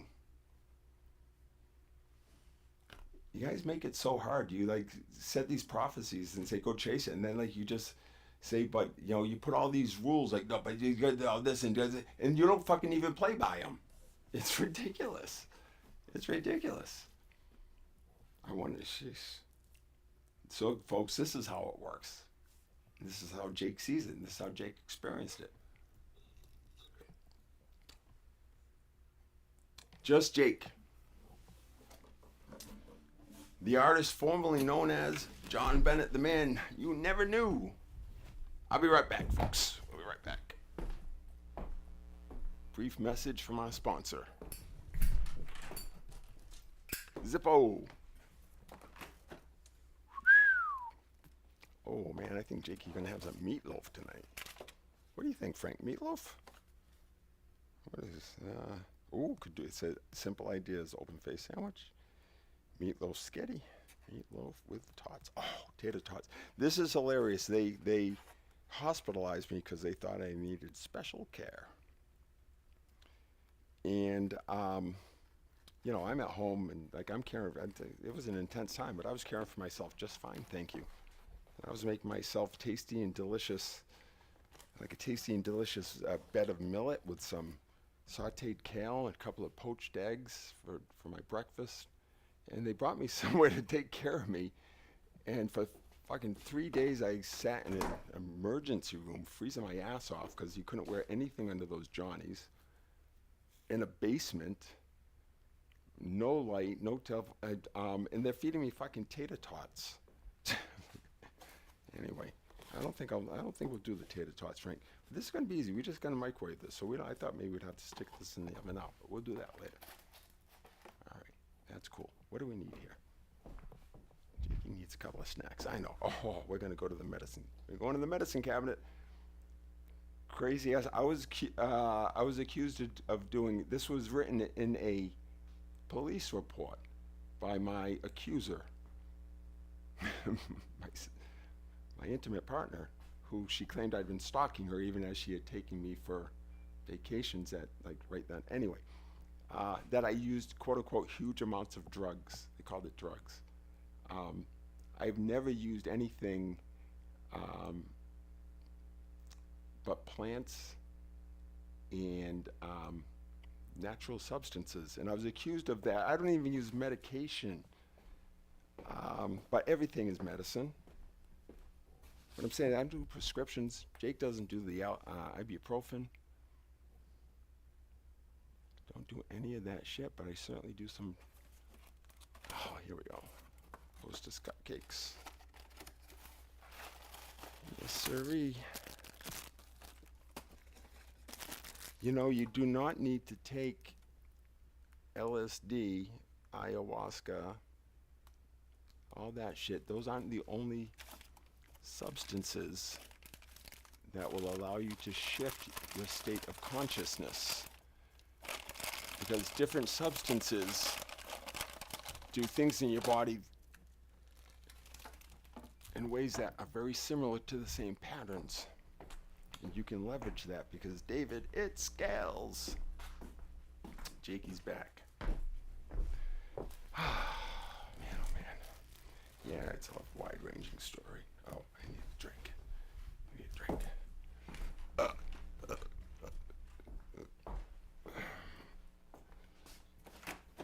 There's a lot going on, folks. You got to catch up. I can't slow down.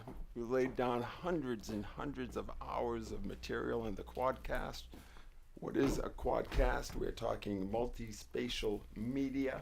It's spatial. Ain't that spatial? Multi-spatial media. Light, sound, thought, and communion. Oh, you guys see Franklin? All my Energy Harbor friends remember Franklin. World class. Franklin's world class. World class medicine dog and legit service dog. In a police report, a police detective who never bothered to investigate the actual allegation of harassment and I had sent my sweetheart, who at this point was taking offense to me calling her sweetheart, even though she was calling me sweetheart. It was really confusing to me, Sharon. It's actually written in one of the Airbnb messages that you wrote. You said, me and my sweetheart would like to stay at your place. This was going to be like the November, and this is during the time you told the court I was stalking you. It's really fucked up. But they never investigated this. She's saying he's dangerous. He might kidnap me, and I'm moving my family to another spot on the island, a secret spot, she said, that he doesn't know about. She is clearly fucking, like, out of her mind. Like, so was a single question asked? How dangerous is this man? How many weapons does he own? Tell me about his history of violence. There's nothing in the report there. But there's a whole lot of shit about this guy looks really fucking crazy. That's not your job, right? Yeah, you did not understand. You thought I was talking crazy. You found me at a cemetery talking about pilgrims and Indians. I happen to be both. I descend from the Mayflower, right? Pilgrims. This is an ancestral cemetery. This is essentially like a family cemetery. Okay, I'm in deep communion. And I also descend from the Native American line. This was our land, right, in this cemetery. This is a sacred moment that you came in on because the neighbor said, oh, there's a man in the cemetery just hanging out with his dog. He pitched a tent. Yeah. was a beautiful day. Franklin and I hanging out, we went doing drugs, had cigarettes and soda and candy. We had a bunch of hot dogs for Franklin. Excuse me, my refrigerator's open. Sharon got the refrigerator when I was down in the jungle once. She replaced my refrigerator for me. I don't know what else. Her mom was here too. They were doing rehab. Her mom was here doing rehab. Man, did I open my home and my heart to that whole family, and all they did is judge me. They thought I was as fucking crazy as they were. They got so much dysfunction in that family. So she sees in me, she thinks I look crazy. She is out in Martha's Vineyard where she lives, and her family is visiting, and she's there with her brother, who's a year older than her, and they're very close. They were best friends growing up, until he had a fucking psychotic break at about 19 years old. Threatened to kill his mother and was put in McLean's hospital. John Strimling was. I'm outing his name because it's in the fucking police report. He's referenced. So there you go, motherfucker. Get yourself well and stop blaming and assuming others are as fucked up as you are. I'm gonna give it to you like your fucking sister won't, pussy. Judged me. So we spent some time at McLean's hospital. Sharon told me all about it. For quite a while. Straight jacket. Injections, I'm sure. Pills, take this one, take that one. It wasn't like for me, they put me in the hospital. When they finally got me to where they were supposed to like observe me. Now let's remember, physics is also proven, science is also proven, that you cannot observe something without changing its fucking behavior. You have to start bringing this into the system. Judicial fucking system, I'm coming for you. If John Bennett was on your docket, you violated my fucking civil rights. I have a disability that is protected under the Americans with Disabilities Act. I told the police officer he is a service dog. I don't know who he asked, but somebody that he asked in my family or wherever said, no, that is not a bona fide service animal. And therefore you came to the brilliant fucking detective work and good follow-up judge. There is no honor in judging. And you feel some fucking contempt, you got some coming, motherfucker. That hurt. Innocent till proven guilty, my ass. Paraded, handcuffed, chained. He must have done something wrong. Oh, but there was a warrant. Yeah, I hadn't done a fucking thing. Except telling a police officer in Berkley, Massachusetts at 12:30 in the morning,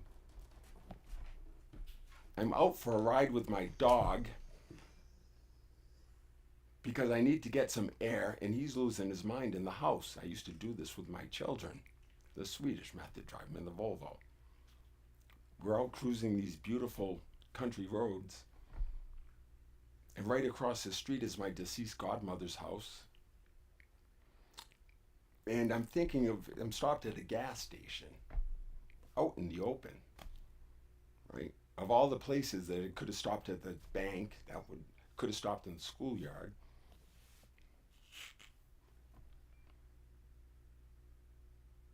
And I tell him, straightforward, point blank, I tell him I am practicing my authentic spirituality, and I'm looking for a cigarette lighter which has fallen between my center console and my seat. And I'm thinking I might grab the cigarette lighter so I can have a smoke, which is a sacred act. This is sacrament for me. Okay, mother, if I had a collar on, I was holding a wafer, that's what you were looking at. And they told me, that right in this country. It is the right. It is why my family came here, to practice our spirituality / religion as we like, as I like. And I told him that is what I am doing. It didn't even register. Did not register. It's a police officer. That's like the right.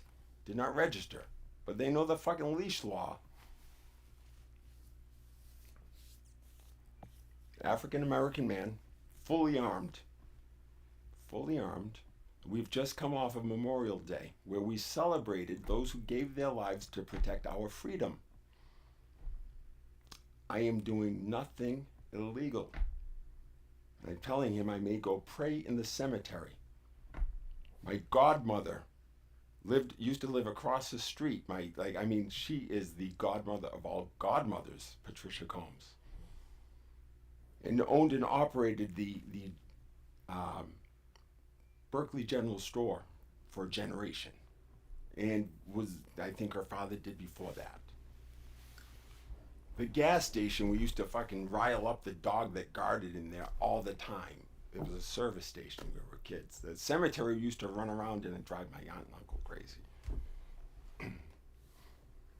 And I just had a beautiful moment feeling the spirit of my godmother, who passed at a time when I was too broken to come visit her.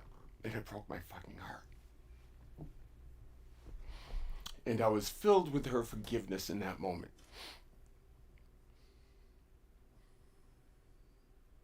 And this man comes in an SUV marked Berkley Police, and he shines his thing on me, and he comes over and does he say, "Can I help you?" He asked me, "What are you doing?" I told him all of that. I started with, "I'm looking for a cigarette lighter here." And then, I just offered, "Here's what I'm doing." I'm not defending myself. He asked what was I doing? I told him thoroughly what I was doing. Yeah, it's just conversation. Jake just told him. Okay, right?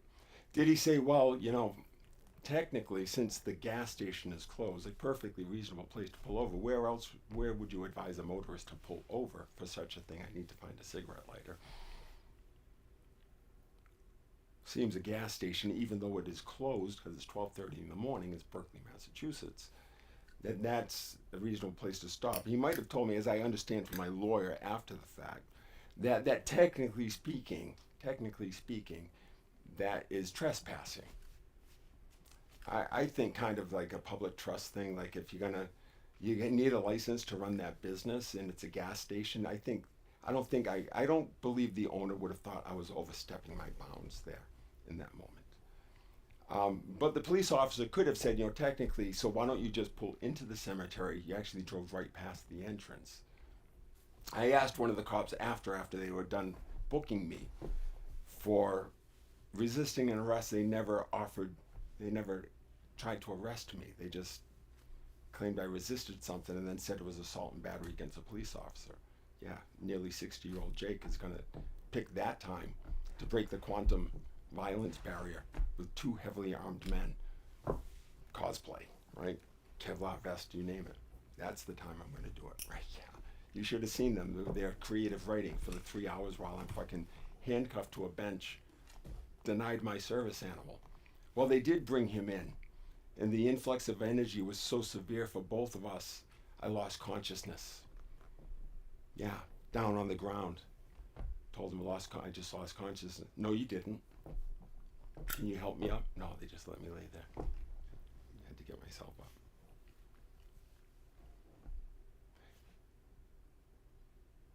He asked me for my identification.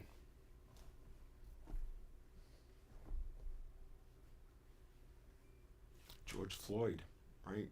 Or Lindsey Graham, just comply. He asked me for my identification. He asked me for my papers. We just celebrated our freedom. Does that sound free to you? I'm breaking no laws. I am breaking no laws, but he is suspicious. Not curious. He didn't pull up.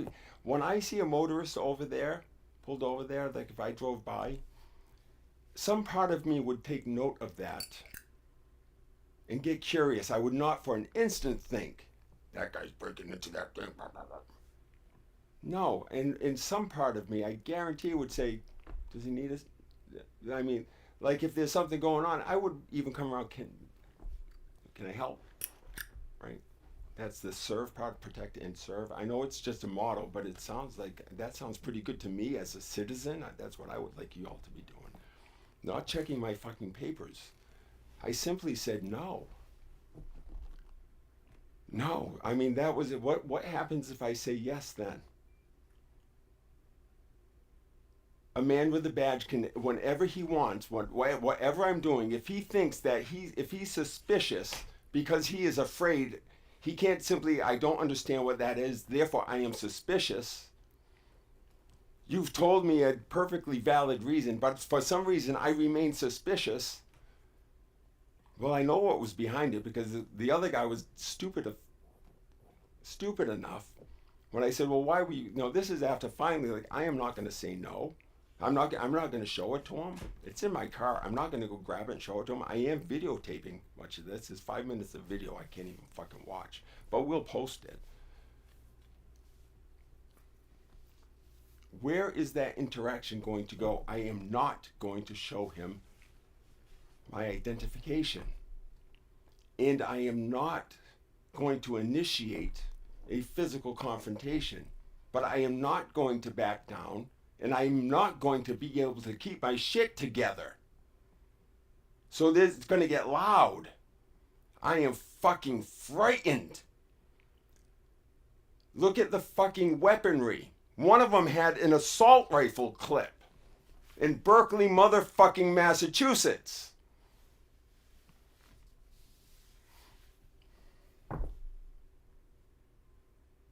I was screaming on that for my cousin, Matthew Combs. I was so irate at the injustice. I said, I want your motherfucking chief here right now in his bathrobe. And the officer told me he was the on-duty officer in charge. And he called for backup.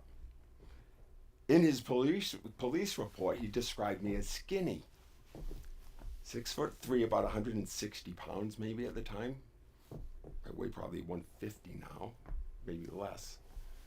Out at night in a very sensible Subaru Crosstrek with box on the top and golden retriever in the back. And I told him it was a service dog.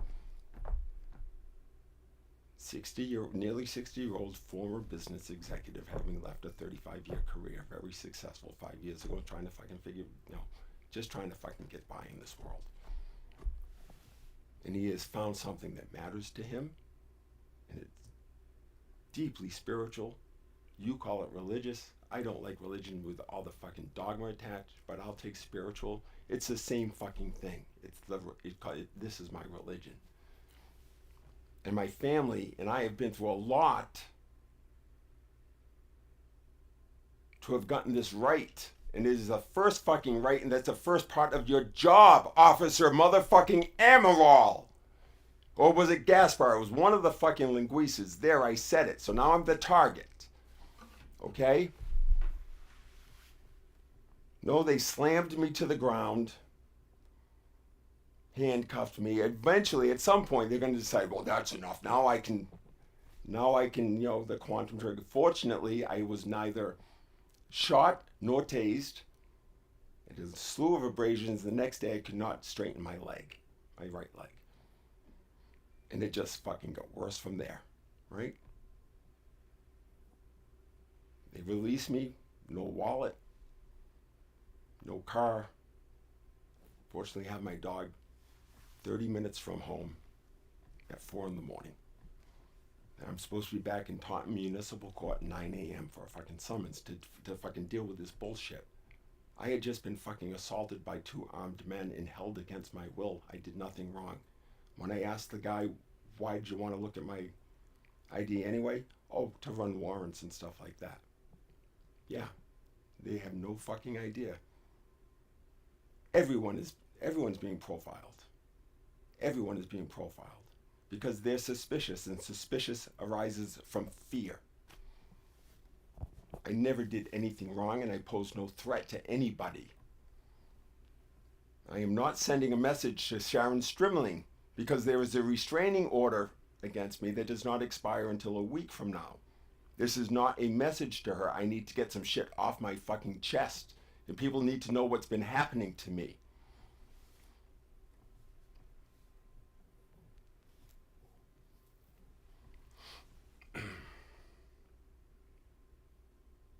It's an outrageous confluence of events, but I've done not a fucking thing wrong. I'm a deeply spiritual being, and I am here practicing my faith. Authentically, originally, mine. That right has been trodden upon. The state has ignored my need. You're gonna put me away to observe me. And I am telling you I have a service dog. You say it's not bona fide. You know what makes Franklin a bona fide service dog? Me saying that is a bona fide service dog under the Americans with Disabilities Act. Look it up. That's what it takes. Because people were suffering because you didn't understand what their disability was.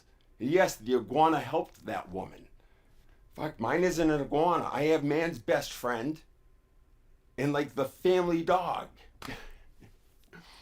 But since he's not like a seeing eye dog that walks very nicely, no, he reflects me. He's energetic. Good. He takes what I can't. He takes what I can't. And so does the second dog. I needed a second dog when things were getting really fucking expressive. I am not like you. I'm different. I'm supposed to be allowed to be different without you all harassing me. And that is what it is. It's a pattern of harassment. Literally, this is the harassment. Not a series of passionate text messages one morning to a woman who's losing her mind. They said they charged me with harassment, but not even the complaint establishes a pattern of harassment. It needs 3 separate incidences over a period of time. He looked at a bunch of text messages over 2 hours. Did she say, don't come here, don't do this? No, and I ended up going to the Vineyard. I said, fuck it, I'm just going to go up to the Vineyard and maybe go up to Aquina and connect with something that matters, because she's fucking shutting me out. I went the opposite direction of her home when I got there. The tent was in my car. I bought it a month before. I didn't know if I was going to be able to get home that night. Ferries, it's getting close to summer, June 4th or something. I came over at like 1:30 in the afternoon, 2 o'clock. I thought I might have to grab a spot at the campground. I've never pitched this tent before. It's a beautiful day, and why not? Let's just set it up and see what it looks like. Weird and different than a cemetery. Yeah, I didn't know there was a law against that. There is not. When they came over, because the neighbor says, some dude's got a tent, they came over and said, yeah, there's no overnight camping here. I said, okay, cool. It's 4 o'clock. Well, then they picked me up on this warrant. Because guess what? I get home at 5 in the morning after being assaulted by these 2 police officers, but everyone is saying he must have done something wrong. Assault and battery, resisting arrest, and something else. You can't take that to a jury with this complicated story. They're going to split the baby. I've been on the fucking jury. You must have done something wrong. That's what I heard from everybody throughout the judicial system, and that's how I was treated. It is not innocent till proven guilty. You cannot. So the police officer, so you can't really blame the cop either. He's in an impossible situation because he's been trained to be suspicious.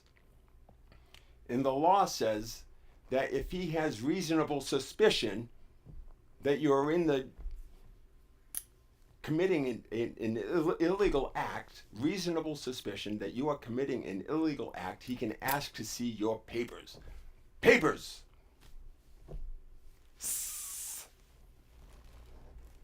Yes, that's what I'm saying. Papers. First off, with what was going on, and given my explanation, how is it reasonable to be suspicious, given everything I've just said? Secondly, it is not, if you're going to, I know this is not in the Constitution, but if you're going to say that we are innocent until proven guilty, then it is not reasonable to be suspicious of somebody unless they are doing something illegal. It's simply not reasonable. I am innocent until you see me commit the act. It is not reasonable if you assume I am innocent to suspect that I am about to do something. But that's what they're trained. So where is he Plus, he has broken the quantum barrier many times. And he says in his report that I made a fist. That's how he knew. I got that when I was a fucking little kid, too. Then I got knocked out by that big bully up the street, Greg Brown. Brother ended up committing suicide. I wonder why. Yeah, he's confronting me. He's bullying me. He's 2 years older than me. He weighs 50 pounds more than me. His father works down at the docks. And he says, my dad's like this academic teacher, right? And Greg's fucking going for boxing lessons, right? Yeah, I'm going to fucking... So next thing I know, I'm fucking on the ground and waking up. And my jaw hurts. It fucking still hurts. What the fuck happened there? Because we were like nose to nose. But I'm like...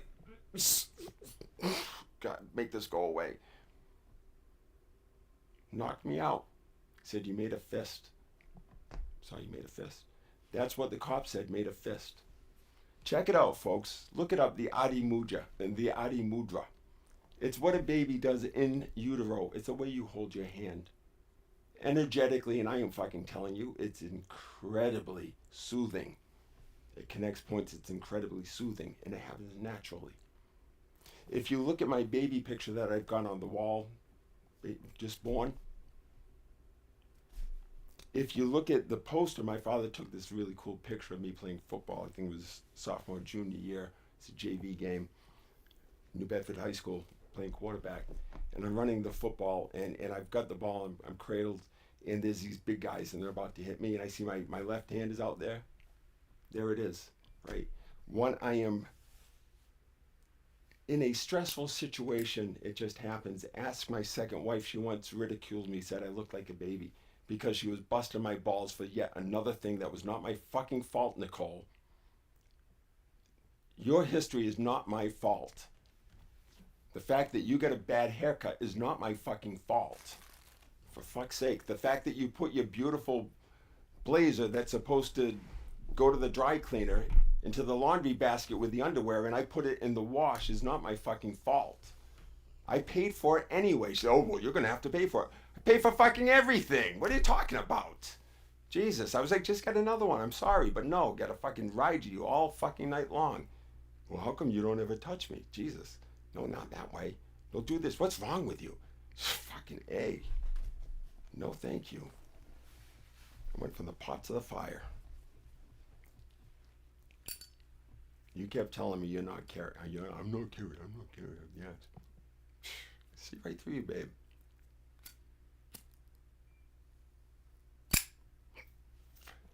Talk about tell-all. Ooh-wee.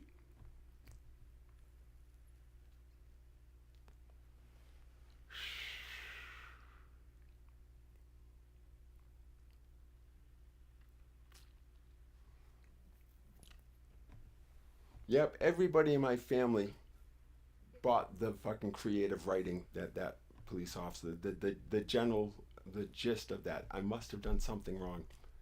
And others had the temerity to tell me that I should have, it would have been, you should have just shown them your identification. If I did that, I spend the rest of my time here enslaved. Fucking slaved. Do I then, oh, you should have shown it and then take it to court? Fuck that! That's going to go nowhere. I'm not going to spend the rest of my life doing that bullshit. I'll take it right here, right now. Let's talk about this shit. State of Massachusetts, this is on you. This is you. This is where it starts. I am owed a shit ton of money, and we're not going to court. No siree.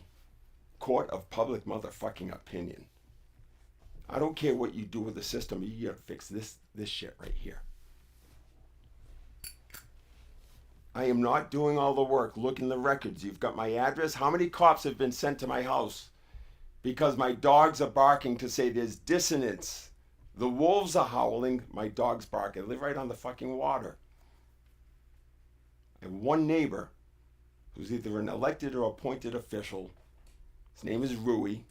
Lives directly across my house, one over from my front door, who keeps calling the cops because he's a miserable son of a bitch. He's a self-proclaimed asshole. It's right on his shed, asshole's garage.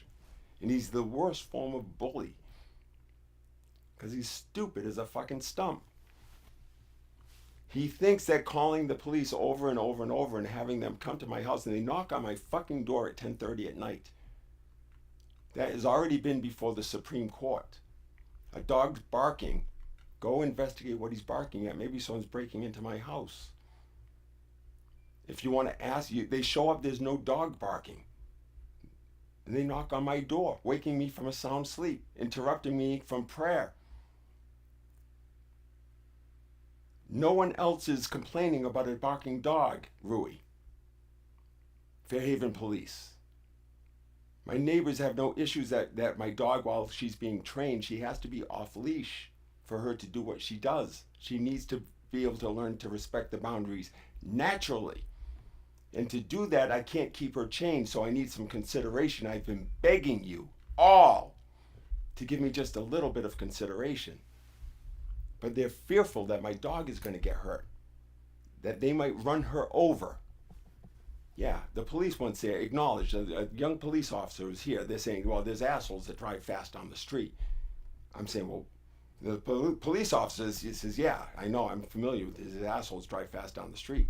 Well, fucking do something about the assholes driving too fast down the street. We all supposed to get inside? What about the 5-year-old child? What about me with a disability, a gimpy knee and a fucking numb foot? He's got to step into the street, get into his car. My 11-month-old golden retriever puppy moves a hell of a lot faster than I do. You're worried you're going to hit her? I challenge you. Go ahead. Give it a shot. Fuck, you can't catch her. She's blaze orange. They're worried they're going to... Yeah, they feel really bad if they hit her. You should. Fucking pay attention. Feel worse if you hit someone else. But I'm telling them I have a disability. And this is necessary to train her so she can do... She's a service dog. She's a working dog. She loves this. And they're thinking I'm like abusing my dog. They love her. They love her, they're saying. And they leave their dogs home all day long and they're yap, yap, yap, yap, yapping. I tune it out. Right? Rui comes home after a bunch of pops on Friday night, treating the guys down after the auto body thing. All right, he starts barking at Cynthia. I just closed my windows. Maybe I should call the cops, Rui. Domestic disturbance. I don't know, maybe I think he might beat her up. Yeah, sure, come over and talk to me. I called you. There's a disturbance over there. Rui heard a dog barking. You got there was no dog barking. Why are you asking me about it? I didn't call you, said I heard a dog barking. He said he thought it came from over here. When you go out to investigate a dog barking, you're not there to shut up the dog. That's like running downstairs when the alarm goes off and putting the code in so that you don't bother the neighbors. Maybe someone's breaking into the fucking house. You have to, the disturbance is not the dog barking. The dog, man's best friend, we co-evolved. The dogs alert us to things going on in the environment. We have a neighbor up the street. He's got a dog. It's a classic dog that doesn't, it just barks his head off. My dogs are well adapted canines. They act like canines. The wolves howl. This is hilarious. So now my dog, now I have to keep my dogs within the fence. I can't allow them to explore the shoreline. They just come back. It's not like they roam. Sometimes Nala roams a little bit, right? But she comes back, and she's got her vest on. It says service dog. Like, they're worried, well, she'll come back. They never say she's bothering us. They love her. Got this little girl, Sarah, who drop by every day to play with her in the front yard. I'm sorry, Sarah, I can't hang out there anymore. I can't go outside. It's too fucking upsetting. Everywhere I turn. There's no consideration. None. They're not bothering you. I'm not bringing them into restaurants. We're out in the forest and people, like the one guy with his Rottweiler, he's like, you should have your dogs on a leash. Should have you on a leash. It's a perfect reflection of you. If your dog can't just chill in the forest, fucking walk him around the block. Let us have some peace. Dogs can't go in the conservation area. Yeah, they'll damage it. The fuck you talking about? Just say it. We don't like them. Keep them out. Don't gaslight us. They don't damage the natural environment. They are the natural environment. Oh, they don't want the dog shit into the cranberry bogs, but the horse shit and the deer shit and the goose shit and The toad shit, that's all. Come on, man. Yeah, sure, clean it up, pick it up, whatever we do. We don't make the fucking equestrians fucking grab a big hefty bag, right? Look, man, if my dog shits in your yard, call me. I'll bring 2 bags, okay? I'll pick up the one he did and the one your dog left there. Nala's inside. Don't worry. She gets to bark. She's telling us something's up. I'm going to let her annoy Rui for a little bit. It's only 8 o'clock. Yeah, we're going to go all over the place. Yeah. So I missed that court appointment at 9 a.m. Someone says, well, you got to get on that. Dude, man, that was a seriously traumatic event. I am scrambled at that point. I'm desperate. I need somebody. My family has left me. Everyone has left me. I got excommunicated from my spiritual community. Did nothing wrong because I challenged the teachers. The teacher started to attack me. I don't know why. He said it was bullshit. The whole thing was fucking bullshit. It happened 2 years in a row, 2 different communities. So I'm coming at both of you. Karuna Mandala, Blue Morpho, look them up. John Churchill, Hamilton South, they're charlatans, dangerous, dangerous, dangerous. You both fucked me and I'm taking you down. I'm telling everybody about you. And you've got 501c3 organizations, federally organized entities, and you have a bunch of shenanigans. Check them out. Hamilton Souther is building a cult. Check them out. Danger. His Bible is the 48 Laws of Power. Nasty little book on cult building and manipulation. I'm going to reveal him. He gave me his precious text, his sanctuary text that he said was from God. And he dedicated it to God, and he allowed me to have it. So I have it. And I'm going to show you the communications that he and I have in writing, back and forth, back and forth. And what I'm asking him to do and what he is saying, I'm going to show you how it goes directly opposite what he is teaching his students and comes directly from that nasty little book, which he told one of his primary disciples, Mirjana Gorgonzola-Cheese, or whatever the fuck your last name is, that book was required reading. And don't you dare say it so you can understand what the other side's doing, because I got you dead to rights, brother. Checkmate.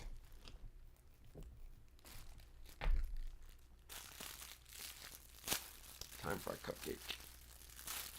Didn't think this was coming. This one feels good. I was spewing some toxic shit yesterday, and it did not feel good. It was all, but yeah, this feels fucking good. I think this is gonna play. This is gonna be good. When the first part, this is gonna be a good clip. I'm gonna put it on LinkedIn. This is gonna be good. I think it's gonna get some attention, guys. Whee! It's like that show, is it Pirate Radio? I'm gonna have to tune up my satellite dish. Time for Jakey to go off grid.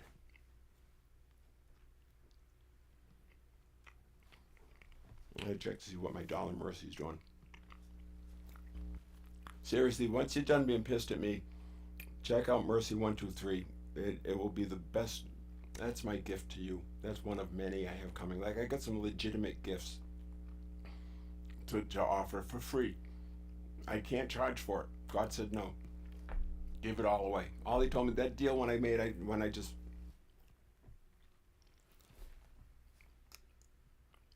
God felt so fucking alone. So fucking alone. He didn't even have death to look forward to. He'd already seen through that. There was just, that wouldn't do it. How do you get rid of this pain? So alone. Nobody. They not only don't see him, understand him, they're accusing him of being the exact opposite of what he knows he is.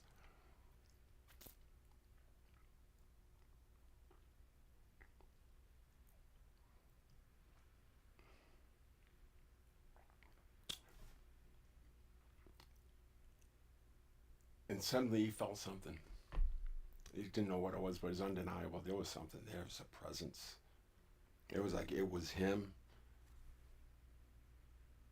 but it was separate from him, but it was in him because it was just him.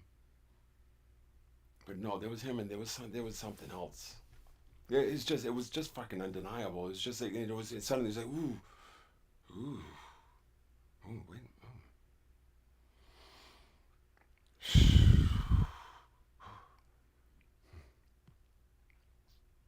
what could that be? You know, you read any of the spiritual texts, any spirituality, Judaism, Christianity, Islam, Buddhism, they talk about there's something greater. There's a sense of something greater. And they call that God. I mean, God, Allah, whatever. The force, the universe. It's not a charged term. I like God. Man, it resonates. It's a beautiful word. And God spelled backwards, his dog, man's best friend. And there's no denying the wisdom and intelligence in these animals. Knowledge channels pure human empathy. That's my experience. Franklin knows far more than I do about things that matter in terms of living in harmony and coherence with the natural world, as I am a natural being. See, as he's doing this isn't just a cute thing. There is energy running down through my arm. I can feel it coming out of my solar plexus, and it's being poured into this beautiful, solid, majestic creature.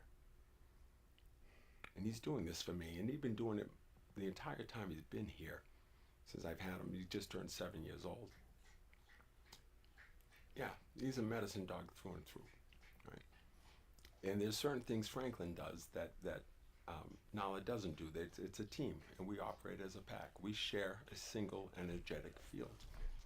And we are learning to communicate more and more deeply and more specifically in that, like real communication. Thank you, Franklin.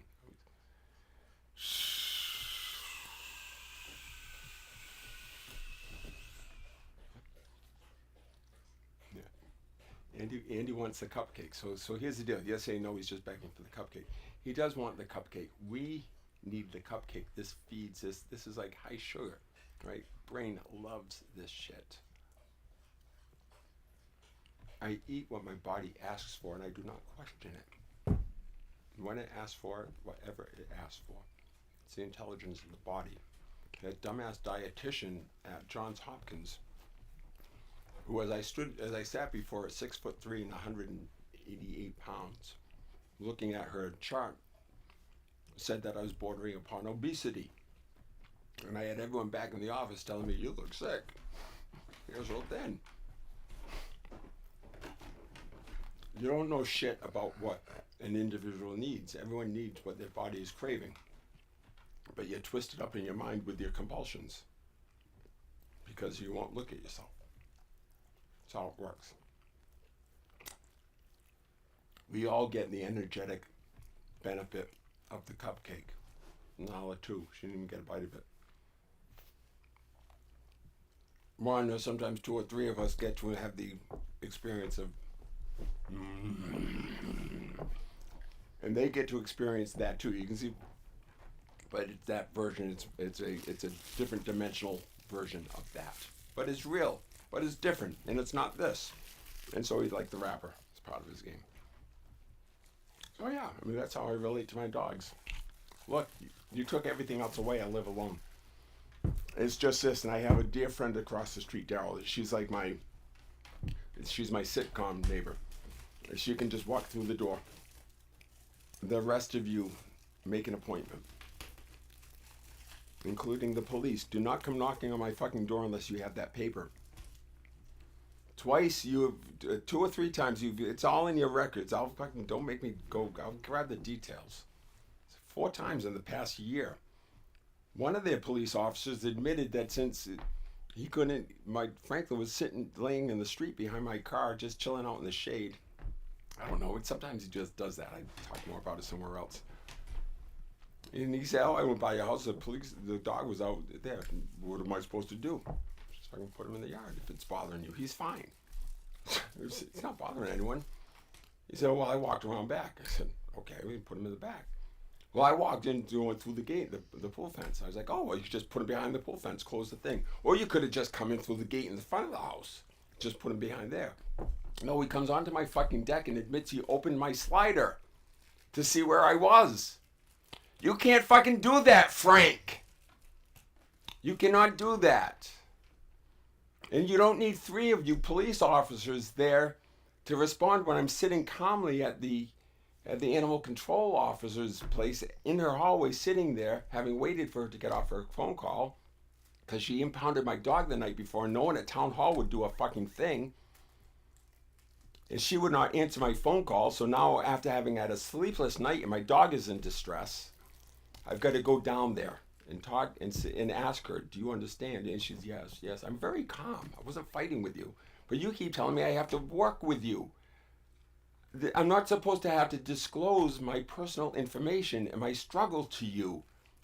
I'm working with you and saying, would you read that fucking federal regulation? It supersedes the leash law and the dog licensing, and we can make accommodations. No, this is when you work with me. So I go to speak to the dog control officer, this woman Kelsey, who has already given me she knows this. I mean, it's Kelsey, what is this, spiteful? When she picked up Nala, the police guy was right there. He was here. You could have just brought her back. You knew whose dog it was, but you have a hair across your ass that she hadn't been vaccinated yet. And I have a perfectly valid reason for that. Didn't vaccinate her because the conventional vet said, no, she is sick. I was waiting for her to get better. Yes, Kelsey, I handle my dogs differently. Alternatively, the vet doesn't understand how they work like this. So that does no good. So we have to do this on our own and figure it out for ourselves. You did this out of spite. And every time you said yes, you dug the hole deeper and deeper. And I told you, this is not going to turn out well for you. I told you that. I wasn't threatening you. I said, Kelsey, this is not going to work out well for you. Yes. You were very earnest, but you're not very kind. And that's what I'm pointing out. That's not human. Did you not hear me? I have a disability. What is it about your job in the fucking...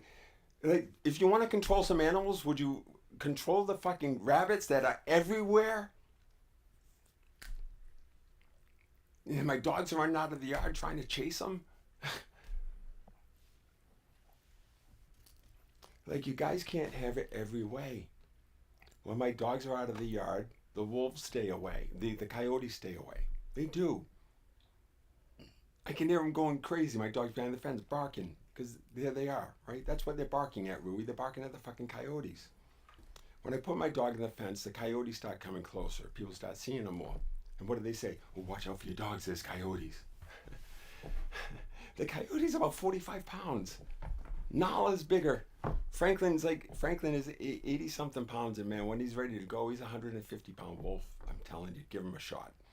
Right? I hear these guys, they got their dogs, and their dogs are on a leash. And I'm like, and they say, it's not my fault, my dog bites, he attacks your dog. I said, oh, you want to have a go? You want to let him off? You want to have a go with Frank? Yeah, you want to have a go? All right. I have one rule with Franklin. You can't kill him. But I am not paying for whatever you have to fix. No. But he will not go wild. He will only go as far as he has to get that dog to chill the fuck out. But if you're going to go, you should see with Nala's in heat. You want to give a sideways glance to your lady and start saying, the dog says, yeah, Franklin's going to say, down, boy. Down, boy. If you're organized, down, boy. And it'll be right on the throat. Down. Okay, we're good. That's how Jakey is, because he's my perfect reflection, and so is she. As fierce as a lion and as gentle as a lamb. You can have it either way. It's your choice. Okay, bud. What do you want? Too much. What do you need? What do I need? Okay. Hold on. All right. You know what we're gonna do? We're gonna we're gonna shut it down for a bit. Frankly, yeah, Frank's saying that's enough of that. We'll shut it down. This has been Paint the Sky. What do we get here? Oh, 2.5 hours. That was nice. All right, folks. I think it's a good place to start. We're gonna keep going. At some point, pick it up. Who knows where the thread's gonna be? There's been shit going on. Jakey's talking about all of it. We're gonna play some music. We're gonna talk about how to live happier lives and bring some love into your homes, into your hearts. And yeah, meet my friend Mercy, my dear friend Mercy. Oh my God, what a gift! Watch that, man. Watch Jakey turn to a puddle. I'll do it over and over and over again. That woman's song sings in my heart. And man, you do not know what friendship is. You're looking for the wrong thing. I mean, like, you're looking to get laid and you're missing out on the best stuff. Oh my God. Oh my God. You don't have to give any of that up either. Yes, sir, but don't be making any assumptions. There's no telling what's going on in this type of relationship when you're looking from the outside in. You do not understand it, but I'm telling you, you can say, I want some of that. I want some of that. Because I know I want more and more of it, and so does she, and we're going to keep doing it. So check us out. It's a lot of fun, and she is, my God, she will blow you away. She will heal you. She will put pure love into your heart. She doesn't have to do it. You just listen to what she's doing with me. Let that voice soothe you. It's universal. It's universal medicine. I'm just Jake. We got Nala, and we got Franklin, and we got Alex, and we got Betty, and we got the God stick.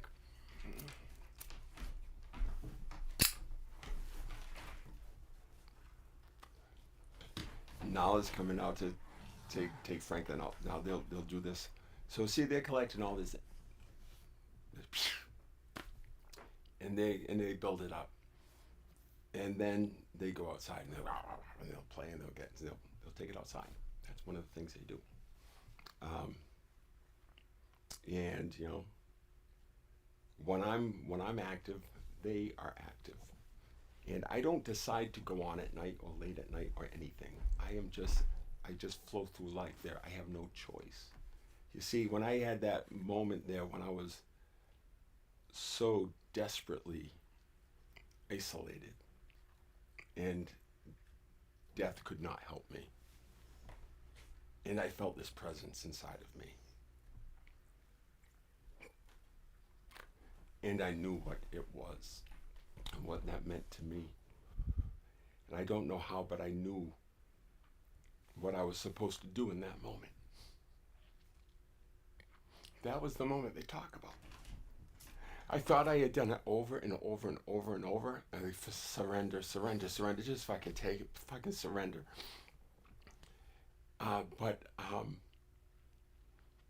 Yeah, this was a moment of saying, yeah, I have no shame in saying, let someone else take the ball from here. I'm not looking for the glory, man, but I've left it all. I have nothing left. Hold on, what's that? You can have it, okay. And I asked for his mercy. Man, mercy. You know, they say, you know, get your arm pulled. I've had my fucking arm pulled behind my back for too long. Fucking mercy. Mercy. Mercy. Mercy. Mercy.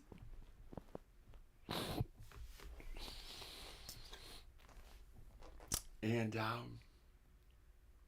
she came. When no one else would, she came. All the way from Michigan twice. Brought me to the jungle. You know, we just had this dear friendship, and it just, with allowance for each other. The two in the group where everyone's looking and saying, oh, that's fucked up. Yeah, they pointed to her like you pointed at me. You all did. I saw it. Watched all of it. I was there. Terrible. Judgmental.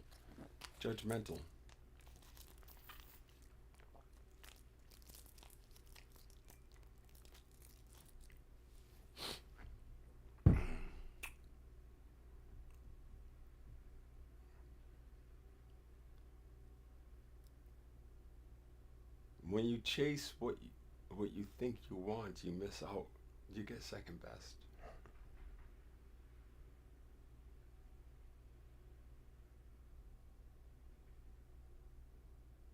Yeah.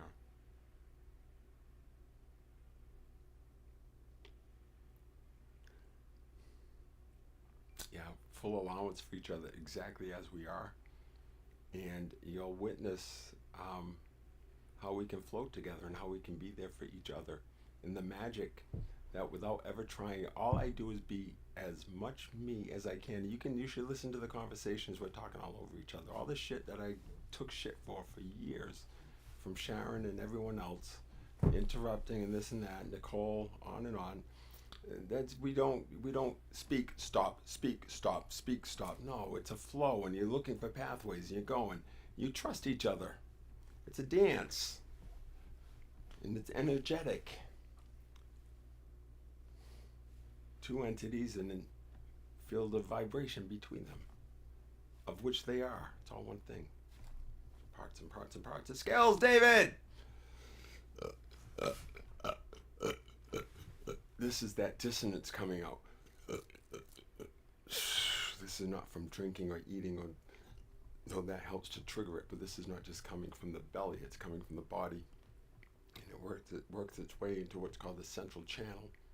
That's the metaphysical aspect of it. So the energies flow, and there's a physical sensation. And the burping is the physical manifestation of what has been dissolved and gasified. It is very physical, and it works its way into the esophagus, and it will come from different locations in the esophagus. And I will sometimes be working on my wrist, and it will burp. Okay? So the esophagus is not just here. It's all esophagus. Esophagus is sovereign. It does what the fuck it wants. It goes where it wants, does what it wants in Jake's world. Where does it need to be for this next moment to be perfect? And for me to get exactly what I need in this moment to follow what's in here. Because I've given up whatever John Bennett was chasing. He said, no more. I feel it. I feel it coming through me. I'll just go with that. We'll just go with that. There's nothing else. I had nothing else. The planning didn't work. So I'm just flowing with it. And eternally grateful to have this divine being named of all things Mercy Rose. Who my experience is, there's a purity of the love that flows through this being is beyond. I had never felt it before. You have not felt love. You have not. You have a tiny speck of it in your heart, and that keeps you alive. That's it. You haven't felt it. I'm telling you, you're just like, no, you haven't. Because you're trying to get it to flow the other way because you want the other to fulfill your needs. You have needs. She has needs. I have needs. Mercy has needs. We both have needs, and we're always inquiring as to what are the other's needs, so that we can say, oh, you need that, and I need this. Sometimes it flows. Sometimes we say, oh yeah, we need this. Let's put that intention out there. Let's trust God and Spirit's going to bring that to us, and whatever that's going to look like. Let's open up what that's going to look like. Oh, look, Mercy, that looks like a little bit like that. Hey, look, it's working. Let's put more love into it. Oh, look, it's not a flower. Right, we just work with it. And when it's hard, we say, we got this. This is part of it. Remember, this is this pattern. Right? We're traveling through life together. And she's down in Florida, and I'm here. And we almost never get to spend time in the same place. And we've never had a chance to spend time in the same place when one of us wasn't in a really challenging spot. One of us, both of us, or, well, really, it's always been both of us. Because as, it's just the way it matches up. It's not by chance. We have been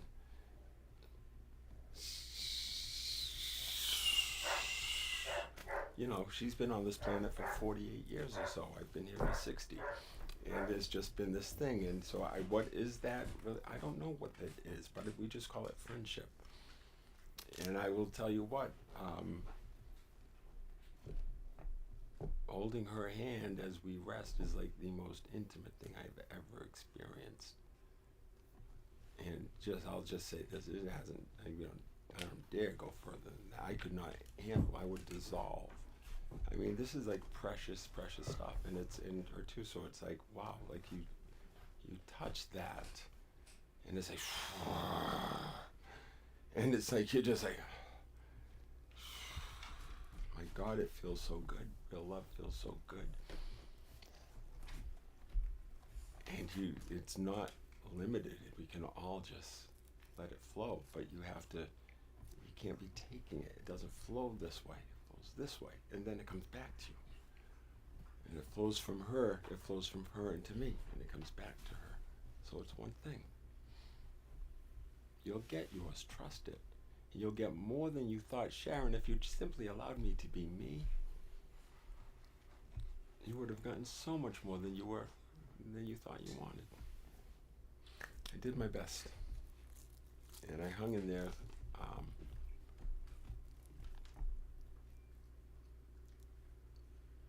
In the end, thank you, because the experience, the pressure of the experience resulted in something beyond my imagination. Totally unexpected to be able to suddenly play a guitar. Total flow, hand just does what it wants to do.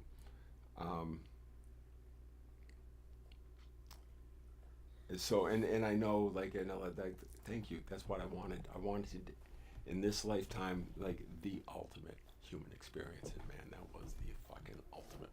And I'm not joking, from that perspective, I'm into this shit, right? But this is part of it too. It's real and it's human.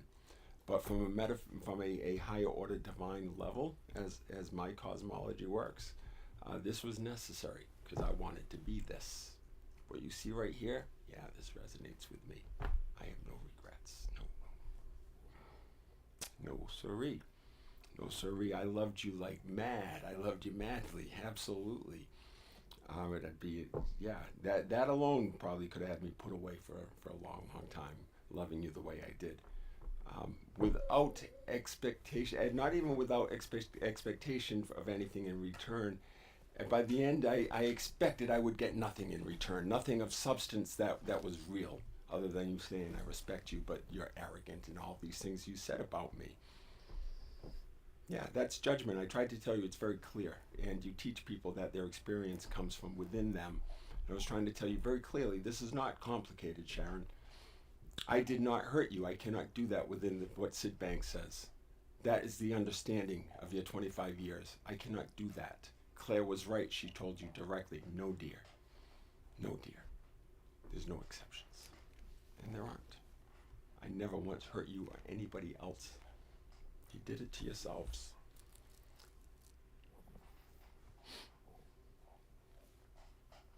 I never asked you to be anyone other than who you were. I simply insisted that you allow me to be who I am, and not have to figure out how to keep step with a woman whose central nervous system is completely scattered. You cannot stand, I'm not exaggerating, she cannot stand to make dinner. She can't, we need a wheelchair to go through the airport. This is just the truth. All the signs are there. She has a seriously taxed central nervous system due to a lifetime of trauma, which I know way too much about, specifically of what she's experienced. She saw something that looked like me, and it was standing right next to her. It was her brother, and her brother said, yes, that's crazy. We have to make sure, because they were expecting I was going to do that, and this is a family that has a history of this. Her nephew threatened to kill his mother. It's but I don't do that. So just because it happens there, you project that onto me. You say, oh, he must be like us, and I'm nothing like you. You kept saying, clearly I'm different. You kept saying I'm different, right? Well, if I'm different, then maybe I'm different that way too, right? You think in some way I'm different because I'm arrogant and you're not, but I'm just like you, and that I'll fucking hurt you or do something make violent threats. I never threatened anything, Sharon. I never threatened to hurt you. I said things that were really hard for you to hear. You did not want to see my pain. You would have been embarrassed if I'd shown up at your house with your family there, as distressed and distraught because you had completely abandoned me. Because you had a traumatic experience on your retreat in Costa Rica, and then went back to do heavy medicine. Yeah, I got a lot of experience. You're a fucking newbie. You're saying I'm using too much. You don't know what I'm using. You give me no credit. I've been using cannabis for 12 years. And you thought I had a problem with it. And then you go, oh, Klonopin. No, I didn't take it. Yes, I did. It's the most fucking addictive, dangerous anti-anxiety medication. And you say, why don't you don't need the cannabis. It's prescribed. I can use it spiritually, but it's also prescribed, and it's known to be like super good for PTSD, and you got a shit ton of PTSD. You cannot stand in a line at an airport without collapsing. Remember, that's why I bought the little stool we could carry around with you. What a sweet fucking man I am.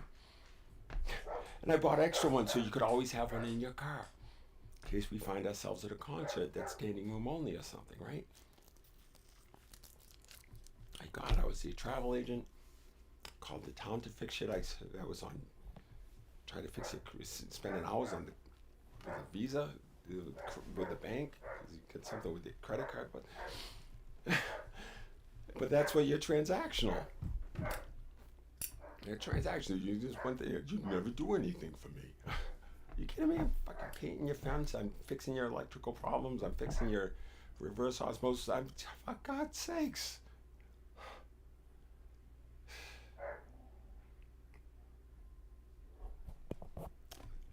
It's not all about you, Cher. You are the narcissistic, toxic feminine. You're the feminine equivalent of Rudy, this douchebag that Mercy's had to deal with, that who can see nobody and nothing but himself. Rudy with an I. You know Rudy's, right? The twist and the way these things come back and connect in my story is gonna blow you away. I'll show you perfect reflections of shit throughout my life. Bing, bing, bing, bing, bing. The same fucking thing happens. So all the patterns at David, they scale. All right, we're gonna play one song before we check out for a little bit and have some meatloaf, mashed potatoes, maybe some broccoli. I'm gonna make up a whole bunch of it. Probably be able to eat about 3 bites. But then those 3 bites, I feel like I deserved a cupcake.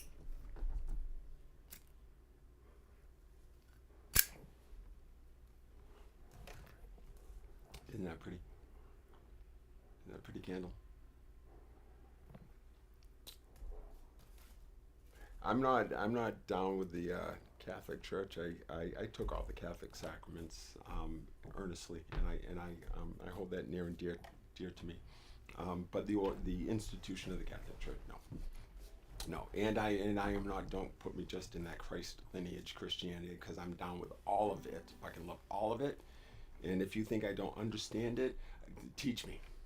Right? Teach me what you see, and I'd love to see it. And I'm down with all of them. Buddha, Muhammad, Jesus, Noah, Moses, David. Bring them all. Bring them all. Isis, Osiris, all of them. Bring them all. Bring them all. Donald and Kamala. Come on. Donnie, I want to play. I want to ride the cart. Let's do a round of golf. Be a hoot. I see you. The fuck is shot at you. The fuck. I am not a Trump fan, but that shit is authentic. That shit is authentic. It's more authentic than anything you're seeing in the Democratic Party. Anything. You can't make that shit up. Come on, you got to admit that. And you can't make this shit up. That's how you know it's authentic. You can have your opinion. No, do I think, he's got his perspective. One of 8.1 billion on the planet right now. So Donnie, chill. You don't have it all right. But we got to get off this safe democracy, because the Constitution says nothing about democracy. And we say, oh, it's a republic. So let's take a moment to figure out what the difference are. Okay, we're going to get into that a little bit. They're the opposite. The world is upside down, inside out, backwards, and twisted. I told you guys that at the sales meeting, right? When I sat there after you had the good time at Coyote Ugly, that was what I was saying. Saying you take someone else's idea, you see the pattern, you say, oh, and you grow it, right? You guys missed it. You missed it because you didn't think it could be there, right? I'm not saying, no, my team got it. They didn't really understand it, but they felt it. Maybe we had someone, maybe you just bullshitted me, but I fell for it, but it was great. We had a blast. And we did really fucking well, right? I don't care what numbers we hit or didn't hit. We did it the right way. We can feel good about what we did. And we know what we could have been, because we were that, right? We were on the magazine cover. They saw through the bullshit. They took the pasty face Chris Crane off there, and they said, no, It was those 10 people that gave some love and some trust to this man who was dying inside. If it wasn't 10, but you guys know, if you're all there.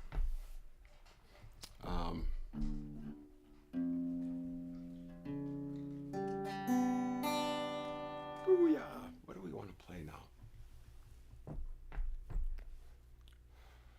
Wicca.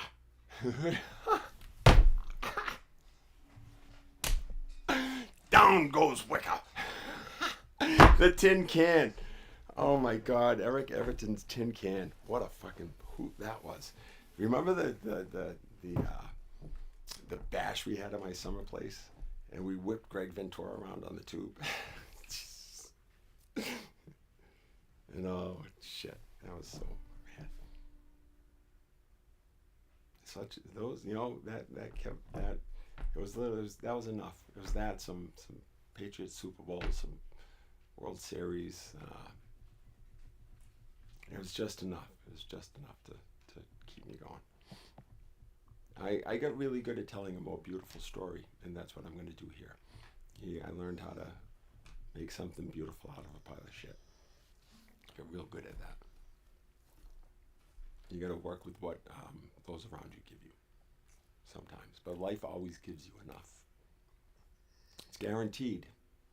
If you allow it, it's the law of prosperity. There's plenty here. And the real kick in the balls, David, it's a fucking operations problem. So you're fired, dude. I know you can't fix that. If you can't make it fucking, if you can't send bills out, you can't fix fucking world hunger. I don't think so. No one even fucking tries.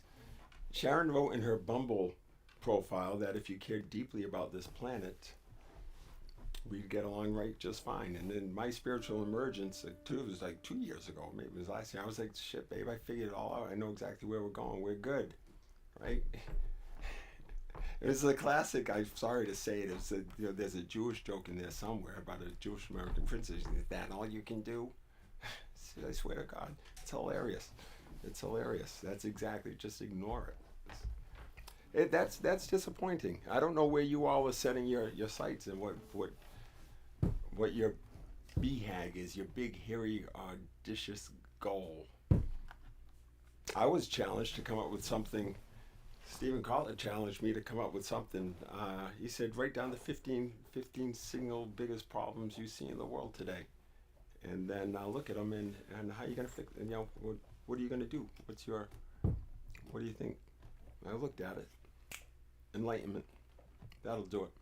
I saw it instantly. We just need to see through the illusion. And that's what's happening. Y'all are waking up.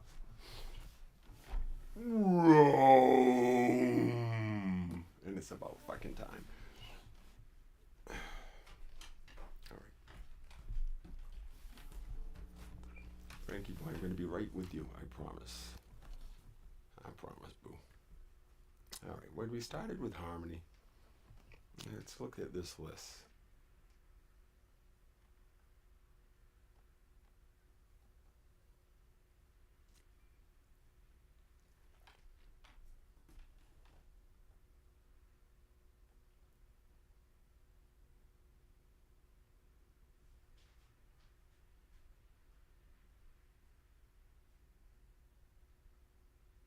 Oh, this is a fun one. I'm going to do this. My mom, stop, Frank. Out. Come on. Come here. That's enough. You're losing your shit. Come on. You're not helping. That's not helping. Bad service. Come on. Out. Scoot. Scoot, scoot, scoot.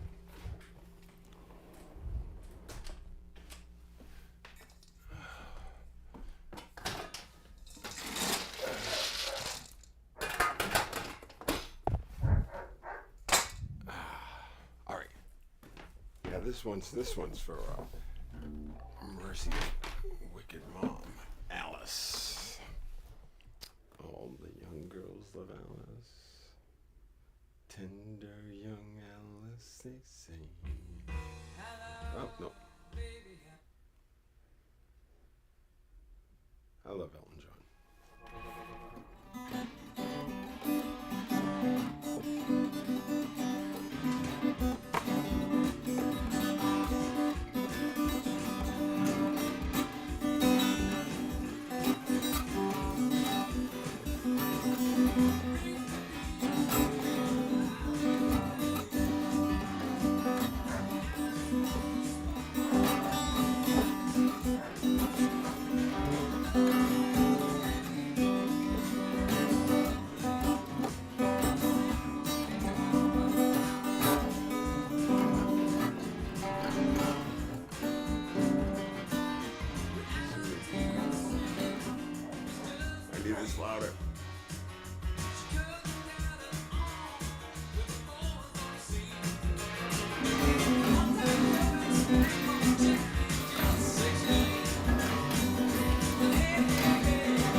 I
didn't have much left after all that yapping. Not much in the tank. We've got a bunch of stuff we're going to work out here. We'll come back with a little more music later. New York Minute. I'm just Jake. Al, this is Betty. Jake, Al, and Betty. Cosmic Busker. Setting our sights on being the world's greatest one-handed ambidextrous guitar accompanist of all time, named Just Jake. All right, thanks for stopping in. I hope you had some fun. A couple of you wet your pants. I'm into the bodily functions, so yeah, purge it out. Till next time. Till next time.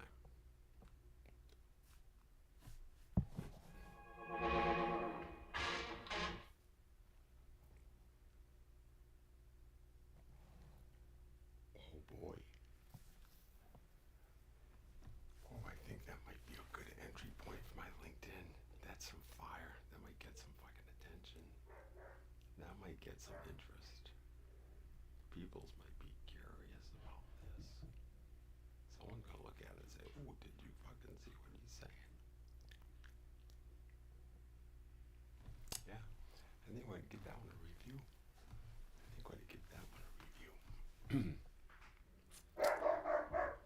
Yeah, I'm liking the direction that's headed in. I sure am.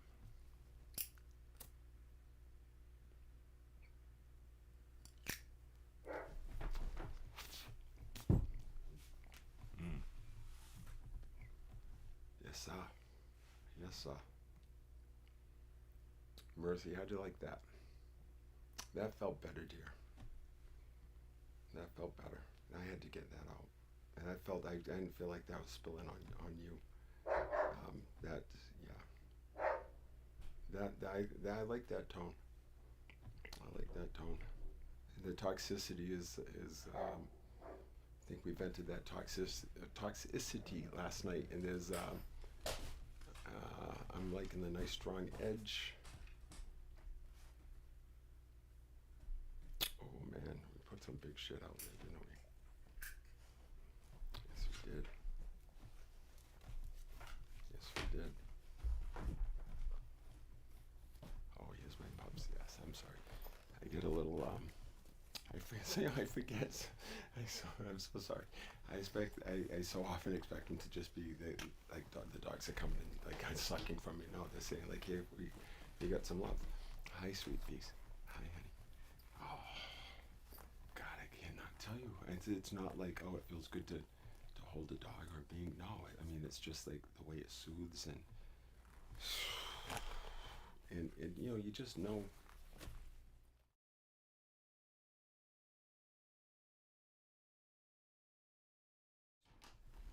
There's Nala always turning. She always. You don't want to be on TV. Okay. Oh, she wants me to stop talking. Look at her. She's telling Franklin, stay away. Stay away. It's time. Hi, honey. Hi, honey. Hi, sweet pea. I'm gonna watch lava. I'm gonna go watch lava. I don't think you want that, honeybee.